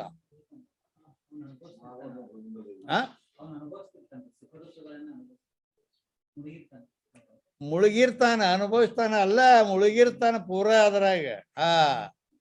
ಅಂದ್ರೆ ವೃತ್ತಿ ಅನುಭವ ಮಾಡ್ತತಿ, ಆದ್ರ ಅವ ತದಾಕಾರ ಆಗಿಬಿಟ್ಟಿರ್ತಾನೆ. ಹಿಂಗದ ನಿಶೆ ಫುಲ್ ಆಗಿ ತಾನರ್ವ ತಾನ ಕೈ ಇಲ್ಲಿ ಗೊತ್ತಿಲ್ಲ ಹಿಂಗಿರ್ತಾನ. ಆದ್ದರಿಂದ ಆ ಸುಖ ದುಃಖ ಜ್ಞಾನಗಳು ಕೂಡ ಸಾಕ್ಷಿ ಭಾಷ್ಯ ಅಂತ ಹೇಳಲ್ಪಡ್ತಾವ. ಹೀಗೆ ನೇಮದ ಶಾಸ್ತ್ರದ ವೇದಾಂತ ಶಾಸ್ತ್ರ. ಆಮೇಲೆ ಬ್ರಹ್ಮಜ್ಞಾನ. ಬ್ರಹ್ಮಜ್ಞಾನದಲ್ಲಿನೂ ವೃತ್ತಿ ಆಭಾಸ ಎರಡೂ ಅದಾವ. ಪರಂತು ಆ ಆಭಾಸನ ಕೆಲಸ ಇಲ್ಲ ಅಲ್ಲಿ. ಹೇಳ್ತಾ ಬರೇ ಆವರಣ ಭಂಗಾರ್ಥ ವೃತ್ತಿಗೆ ಕೆಲಸ ಐತೆ ಅಲ್ಲಿ. ಆ ಜ್ಞಾನದ ಆವರಣ ಏನಾಗಿರ್ತೈತಿ ಅದನ್ನ ತೆಗೆದ್ಬಿಡ್ತೈತಿ. ಅವ ಇಟ್ಟು ಕೆಲಸ ಮಾಡ್ತೈತಿ. ಅವನು ಸ್ವಯಂ ಪ್ರಕಾಶದನಿಗೆ ತನ್ನ ಪ್ರಕಾಶದಲ್ಲಿ ತಾನು ಪ್ರಕಟವಾಗಿ ತೋರುತ್ತಾನೆ. ಅಲ್ಲಿ ಮತ್ ಚಿದಾಭಾಸಗೆ ಯಾಕ ವಿಷಯ ಇಲ್ಲ ಅಂದ್ರ ಅದು ಹೇಳ್ಬೇಕು. ಅವಾಗ ಸೂರ್ಯನ ಮುಂದೆ ದೀಪದ ಪ್ರಕಾಶದಂತೆ ಅವನ ಪ್ರಕಾಶ ಕೆಲಸ ಮಾಡಂಗಿಲ್ಲ ಅಲ್ಲಿ. ಹೆಂಗ್ ಈ ರೀತಿ ಅದ ಎಲ್ಲಿ चिदाभास सहित अंतःकरण की वृत्ति रूप ध्यान में जो वृत्ति का भाग आवरण भंग रूप फल चेतन में होवे. चिदाभास सहित अंतःकरण वृत्ति रूप ज्ञान एल्लकति ಅಲ್ಲಿ ವೃತ್ತಿ ಭಾಗ ಆವರಣ ಭಂಗ ರೂಪ ಫಲ ಚೇತನ ಮೇ ಹೋವೆ. ಅಂದ್ರ ಆವರಣ ಭಂಗ ಮಾಡೋ ಕೆಲಸ ಆಕತಿ, ಅದು ಮಾಡ್ತೈತಿ ಅಲ್ಲಿ. ಎರಡನೇದು ಚಿದಾಭಾಸ ಭಾಗ ಏನೈತಿಲ್ಲ ಪ್ರಕಾಶ ರೂಪ ಫಲ ರಜ್ಜು ಮೇ ಹೋವೆ. ಅದು ಇದು ಹಗ್ಗ ಅಂತ ಅವ ತಿಳಿತಾನ. ಹೌದಾ? ಯಾತೆ ವೃತ್ತಿ ಜ್ಞಾನ ಕಾ ಕೇವಲ ಜಡ ರಜ್ಜು ವಿಷಯನೇ. ಆದ್ದರಿಂದ ಹಗ್ಗದ ಜ್ಞಾನ ಆಯ್ತು ಅಂದಾಗ ಅಲ್ಲಿ ಸರ್ಪಬ್ರಹ್ಮ ನಿವೃತ್ತಿ ಆಕತಿಲ್ಲ. ಅಲ್ಲಿ ಇವ್ರು ಹೇಳೋದು ಏನಂದ್ರ ಬರೇ ಆ ಜಡವಾದ ರಜ್ಜುವನನ್ನಷ್ಟೇ ವಿಷಯ ಮಾಡಿಲ್ಲ ಅದು ವೃತ್ತಿ. ಮತ್ತೇನಂದ್ರ वृत्ति ज्ञान का केवल जड़ रज्जु विषय नहीं किंतु अधिष्ठान चेतन सहित रज्जु साभास वृत्ति का विषय. ಅಲ್ಲಿ ಅಧಿಷ್ಠಾನ ಚೇತನ ಐತೆ, ಹಗ್ಗಕ್ಕೆ ಅಧಿಷ್ಠಾನ ಹೇಳ್ತಾ. ಅಂದ್ರೆ ಪ್ರತಿಯೊಂದು ವಸ್ತು ಅಂದ್ರ ಈಗ ನಾವು ಸರ್ಪ ಅನ್ನೋದು ಅಧ್ಯಸ್ಥ ಐತಿ, ಹಗ್ಗ ಅದಕ್ಕೆ ಅಧಿಷ್ಠಾನ ಅಂತ ನಾವು ಸ್ಥೂಲ ದೃಷ್ಟಿಯಿಂದ ಗೊತ್ತೈತಿ ಅದು. ಆದ್ರ ಇದು ಸೂಕ್ಷ್ಮ ದೃಷ್ಟಿ ವಿಚಾರ ಮಾಡಿದ್ರೆ ಹಗ್ಗ ಅದಕ್ಕೆ ಅಧಿಷ್ಠಾನ ಅಲ್ಲ, ಆ ರಜ್ಜು ಉಪಿತ ಚೇತನ ಅಧಿಷ್ಠಾನ ಐತಿ. ಏನಂದ್ರ ಆ ಸರ್ಪಕ್ಕೂ ಈ ಹಗ್ಗಕ್ಕೂ ಎರಡಕ್ಕೂ ಅಧಿಷ್ಠಾನ ಐತಿ. ಅದು ಕೆಟ್ಟ ಸೂಕ್ಷ್ಮ ಐತಿ ಅದು. ಆದ್ದರಿಂದ ಇಲ್ಲಿ ಏನಾಕೈತಿ ಅಂದ್ರೆ ವೃತ್ತಿ ಜ್ಞಾನ ಕೇವಲ ಆ ಹಗ್ಗವನ್ನು ಅಷ್ಟೇ ವಿಷಯ ಮಾಡಿಲ್ಲ, ಅದು ಅಧಿಷ್ಠಾನ ಚೇತನ ಸಹಿತ ರಜ್ಜು ಅಂದ್ರ ಆ ರಜ್ಜು ಅಧಿಷ್ಠಾನ ಚೇತನ, ಅದು ಅಧಿಷ್ಠಾನ ಅಂತ ಹೇಳಿದ್ನಲ್ಲ, ಅದಕ್ಕೆ ಅಧಿಷ್ಠಾನ ಚೇತನ ಐತಿ. ರಜ್ಜು ಉಪಿತ ಚೇತನ, ಆ ರಜ್ಜು ಉಪಿತ ಚೇತನ, ಚೇತನ ಸಹಿತ ಹಗ್ಗ, ಇವು ಎರಡನ್ನು ಕೂಡಿ ಅದಾವಲ್ಲ, ಅವು ವಿಶಿಷ್ಟ ಐತಿ ಅಲ್ಲಿ. ಅಥವಾ ಉಪಾಧಿಯನ್ನು ಕೊಡ್ಕೊಂಡೈತಿ.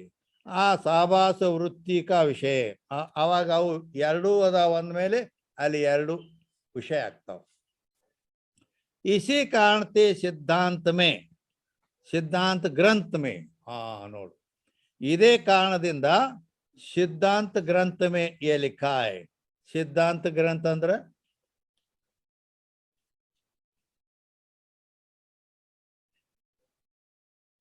ಸಿದ್ಧಾಂತ ಗ್ರಂಥ ಇಲ್ಲಿ ಇಲ್ಲಿ ಇಲ್ಲಿ ಶಾಸ್ತ್ರ ಹೇಳೋರು ಯಾರಿಗೂ ಗೊತ್ತಾಯಿಲ್ಲ, ಅವು ಹೇಳ್ತಾನೆ. ಯಾಕಂದ್ರ ಇದು ಎಲ್ಲ ಕೆರೆ ಬಾವಿ ಬಾಳ ಮಾಡಿ ಹೊಳಿ ಇಟ್ಟು ಬಿಟ್ಟು ಸಮುದ್ರ ಗೊತ್ತೇ ಇಲ್ಲ ಹಿಂಗದ. ಆದ್ದರಿಂದ ಅದಕ್ಕ ಅಲ್ಲಿ ಸಿದ್ಧಾಂತ ಗ್ರಂಥಮೇ ಅಂದ್ರ ಇವ್ರು ಹೇಳೋದು ಎಲ್ಲಿ ಅಂದ್ರ, ಸಿದ್ಧಾಂತ ಗ್ರಂಥ ಅಂದ್ರೆ ಏನು ಹೇಳ್ತಾರ ಅಂದ್ರ ಅರ್ಥ, ಈ ವಿಷಯ ಎಲ್ಲಿ ಬಂದದ್ದಂತ ಅರ್ಥ. ಚಿತ್ಸುಕಿ, ಚಿತ್ಸುಖಾಚಾರ್ಯರ ಚಿತ್ಸುಕಿ ಅಂತ ಗ್ರಂಥ ಐತಿ, ಸಂಸ್ಕೃತ ಅದು. ಅತಿ ಕಠಿಣದ. ಅಲ್ಲದೆ ಸಿದ್ಧಾಂತ ಮುಕ್ತಾವಲಿ ಶ್ರೀ ಪ್ರಕಾಶಾನಂದರ ಗ್ರಂಥದು, ಆ ಗ್ರಂಥಗಳಲ್ಲಿ ಬಂದ ವಿಷಯ ಇದು. ಹೇಳ್ತಾನೆ, ಅವನು ಹೆಸರೇ ಗೊತ್ತಿಲ್ಲ, ಅವ್ರು ನೋಡೇ ಇಲ್ಲ, ಇವ್ರಿಗೆ ಎಲ್ಲಿದು ಗೊತ್ತಾಗ್ಬೇಕು, ಅದು ಹಿಂಗದ. ಅಂದ್ರೆ ಅಂತ ಗ್ರಂಥಗಳಲ್ಲಿ ಎಲ್ಲ ವಿಷಯವನ್ನು ತಗೊಂಡು ಇಲ್ಲಿ ನಾ ಹಾಕೇವಿ ಅಂತ ಹಿಂಗದ. ಅದಕ್ಕೆ ಅಂದ್ರ ಅಲ್ಲಿ ಈ ವಿಷಯ ಬರ್ತದ ಅಂತ ಹಿಂಗ. ಅಲ್ಲಿ ಏನು ಇದು ಅಂತಃಕರಣಜನ್ಯ ವೃತ್ತಿ ಜ್ಞಾನ ಸಾರೇ ಬ್ರಹ್ಮಕ್ಕೂ ಈ ವಿಷಯ ಕರೆ. ಆ ಗ್ರಂಥಗಳಲ್ಲಿ ಏನ್ ಹೇಳೈತಿ ಅಂದ್ರ, ಅಂತಃಕರಣ ಜನ್ಯ ವೃತ್ತಿ ಜ್ಞಾನ, ಅಂತಃಕರಣದಿಂದ ಉತ್ಪನ್ನವಾದಂತ ವೃತ್ತಿ ಜ್ಞಾನ ಏನೈತಲ್ಲ, ಅದು ಸಾರೇ ಬ್ರಹ್ಮಕ್ಕೂ ಈ ವಿಷಯ ಕರೆ. ಸಾರೇ ಬ್ರಹ್ಮ ಅಂದ್ರ ಸರ್ವತ್ರ ಎಲ್ಲ ಕಡೆ. ಯಾವುದರ ಗಾಳಿ ಮಾಯಿಕ ಜ್ಞಾನ ಆಗಲಿ ಘಟ ಜ್ಞಾನ ಆಗಲಿ, ಯಾವುದರ ಜ್ಞಾನ ಆದ್ರೂ ಬ್ರಹ್ಮಜ್ಞಾನ ಅಂತ ಹೇಳಿ ಹಿಂಗ ಬ್ರಹ್ಮನನ್ನೇ ವಿಷಯ ಮಾಡುತ್ತದೆ ಅಂತ ಹೇಳ್ತಾರ ಅವ್ರ. ಇದು ಎಲ್ಲಿ ಮೊಬೈಲ್ ಇಟ್ಟಾರು ಅಂತ ಜ್ಞಾನ ಆತ ಅಂತೇಳಿ, ಆದ್ರ ಅದು ಬರೀ ಮೊಬೈಲ್ ಜ್ಞಾನ ಇಲ್ಲದ, ಅದಕ್ಕ ಅಧಿಷ್ಠಾನ ಬ್ರಹ್ಮಚೇತನ ಸಹಿತ ಅದು ವಸ್ತು ಐತಿ. ಹೀಗೈತೆ ಅದ. ಅದಕ್ಕಾಗಿ ಅಂದ್ರ ಎಲ್ಲಿ ಅದು ಯಾವ ರೀತಿ ಆಕತಿ ಅಂದ್ರ, ವಿಷಯ ಉಪಹಿತ ಚೇತನ ವೃತ್ತಿ ಉಪಹಿತ ಚೇತನ ಎರಡು ಏಕ ಆಗ್ತಾವ, ಕೂಡ್ತಾವ. ಅಲ್ಲಿ ಈ ವೃತ್ತಿ ಹೋಗಿ ಅದ್ರ ಕೂಡ ಕುಡಿಯತಿಲ್ಲ ವಿಷಯದೊಡನೆ. ಆ ಎಳೆದಾಗ ಏನಾಕತಿ ಅಂದ್ರ, ಆ ವಿಷಯವು ಈ ವೃತ್ತಿ ಮತ್ತು ಮೊಬೈಲ್ ಅನ್ನು ವಿಷಯ ಇವು ಎರಡು ಸಂಬಂಧ ಅದು ಒಂದಕ್ಕೊಂದು ಕೂಡುದು. ಅಲ್ಲಿ ವೃತ್ತಿ ಹೋಗಿ ಅದರೊಳಗೆ ಕೂಡಿತೆ. ಬರೀ ವೃತ್ತಿ ಮತ್ತು ವಿಷಯ ಎರಡು ಉಪಾಧಿಗಳು ಕೂಡ್ಯಾವ. ಆ ಮೊಬೈಲ್ ಅನ್ನುವ ವಿಷಯ ಉಪಹಿತ ಚೇತನ, ಈ ವೃತ್ತಿ ಉಪಹಿತ ಚೇತನಗಳು ಕೂಡ ಅಲ್ಲಿ ಅಭೇದ ಆಗಿರುತ್ತವೆ, ಕೂಡಿರುತ್ತವೆ. ಹಿಂಗೈತ ಅದು ಸೂಕ್ಷ್ಮ ವಿಷಯ ಒಳಗದ. ಬರೀ ನಾವು ಸ್ಥೂಲ ದೃಷ್ಟಿಯಿಂದ ಹೊರಗಿಂದ ವಸ್ತುವಿನ ಜ್ಞಾನ ಅಷ್ಟ ಹಿಡಿತೇವೆ ಹಿಂಗಾದ ಅಂತೇಳಿ. ಎಲ್ಲ ರೂಪವು ತಾನಂತೆ ಎಲ್ಲೆಲ್ಲಿಯೂ ತುಂಬಿಯನಂತೆ ಅಂತ ಅದು ಜ್ಞಾನಿಗೆ ಈ ರೀತಿ ಆಗ್ತದ. ಹೀಗದ.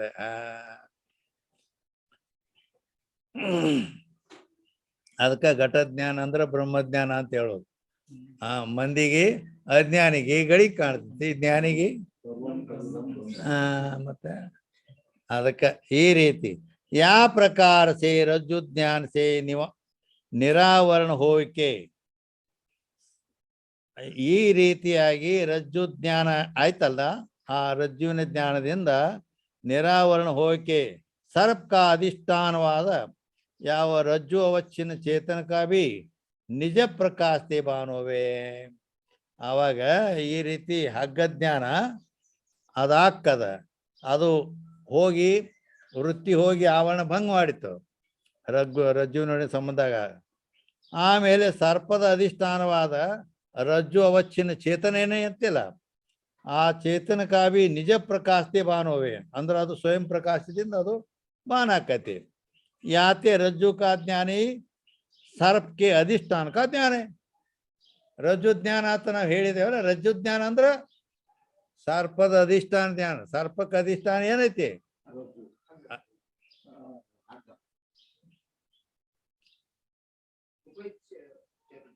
ಅವು ಎರಡಕ್ಕೂ ಅಧಿಷ್ಠಾನ ಅಂತ ಹೇಳಿ ನಾ ಬ್ರಹ್ಮಚೇತನ ಐತೆ. ಸರ್ಪಕ್ಕೂ ಹಗ್ಗತ ಅಧಿಷ್ಠಾನ ತಿಳ್ಕೊಂಡು ಸರ್ಪ ಹಗ್ಗ ಎರಡಕ್ಕೂ ಅಧಿಷ್ಠಾನ ಬ್ರಹ್ಮಚೇತನ ಐತಿ. ಹಿಂಗದ ಅಂದ ಅದಕ್ಕ ಸರ್ಪ ಹಗ್ಗ ಜ್ಞಾನ ಅಂದ್ರನ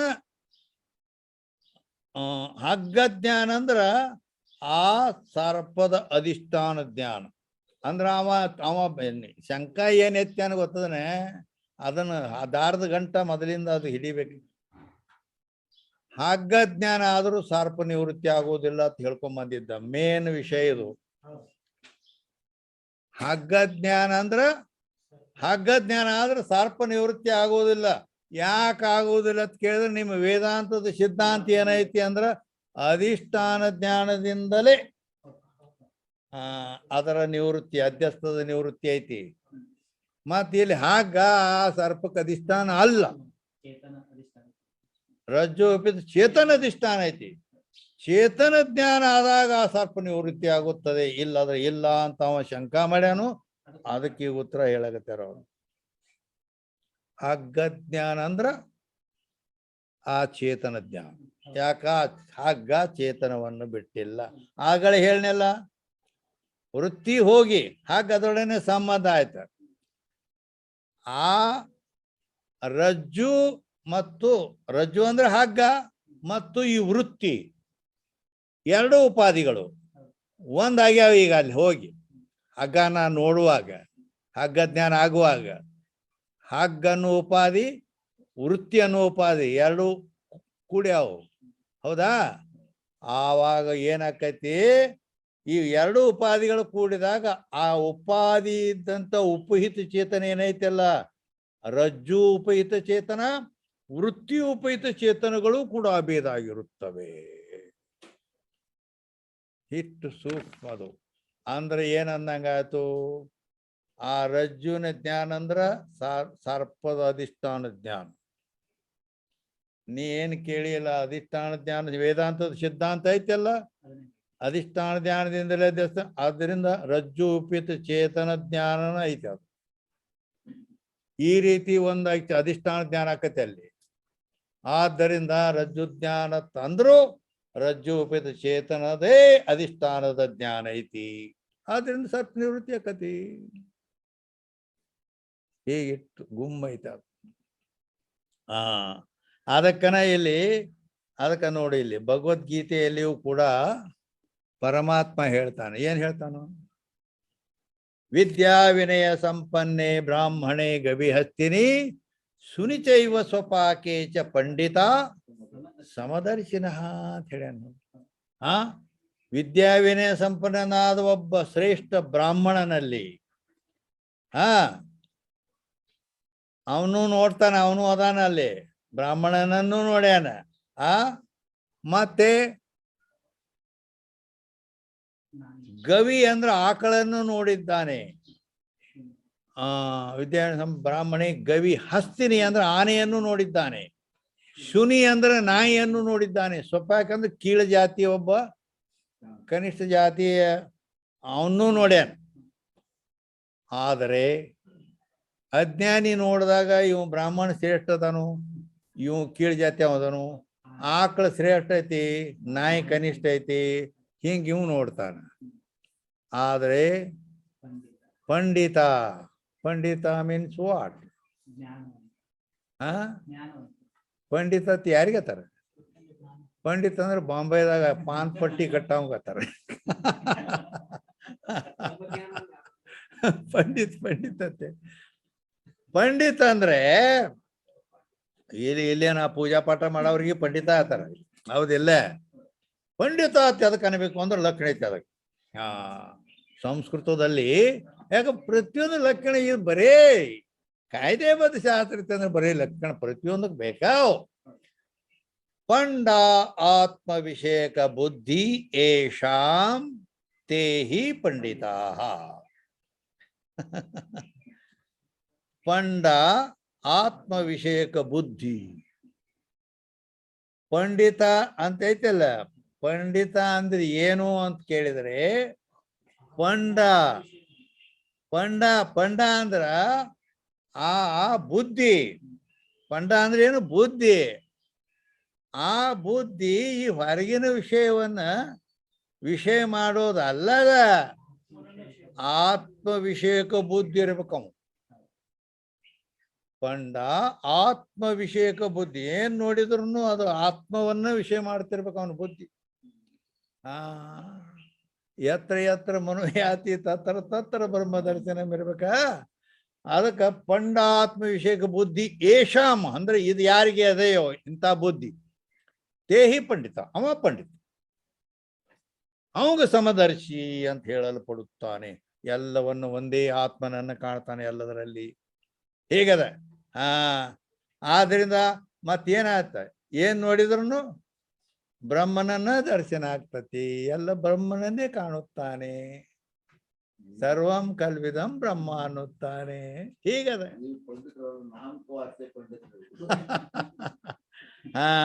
ಅದಕ್ಕೆ ಇದು ಗೀತಾ ಪ್ರಮಾಣ ಸಹಿತ ಐತೆ, ಅವಾಗ ಕೊಟ್ಟೇವಿ. ಅದು ಗೀತೆಯ 5ನೇ ಅಧ್ಯಾಯದ 18ನೇ ಶ್ಲೋಕದಲ್ಲಿ ಐತಿ ಇದು. ಇರ್ಲಿ. ಈಗ hello, oh my dear, come you here,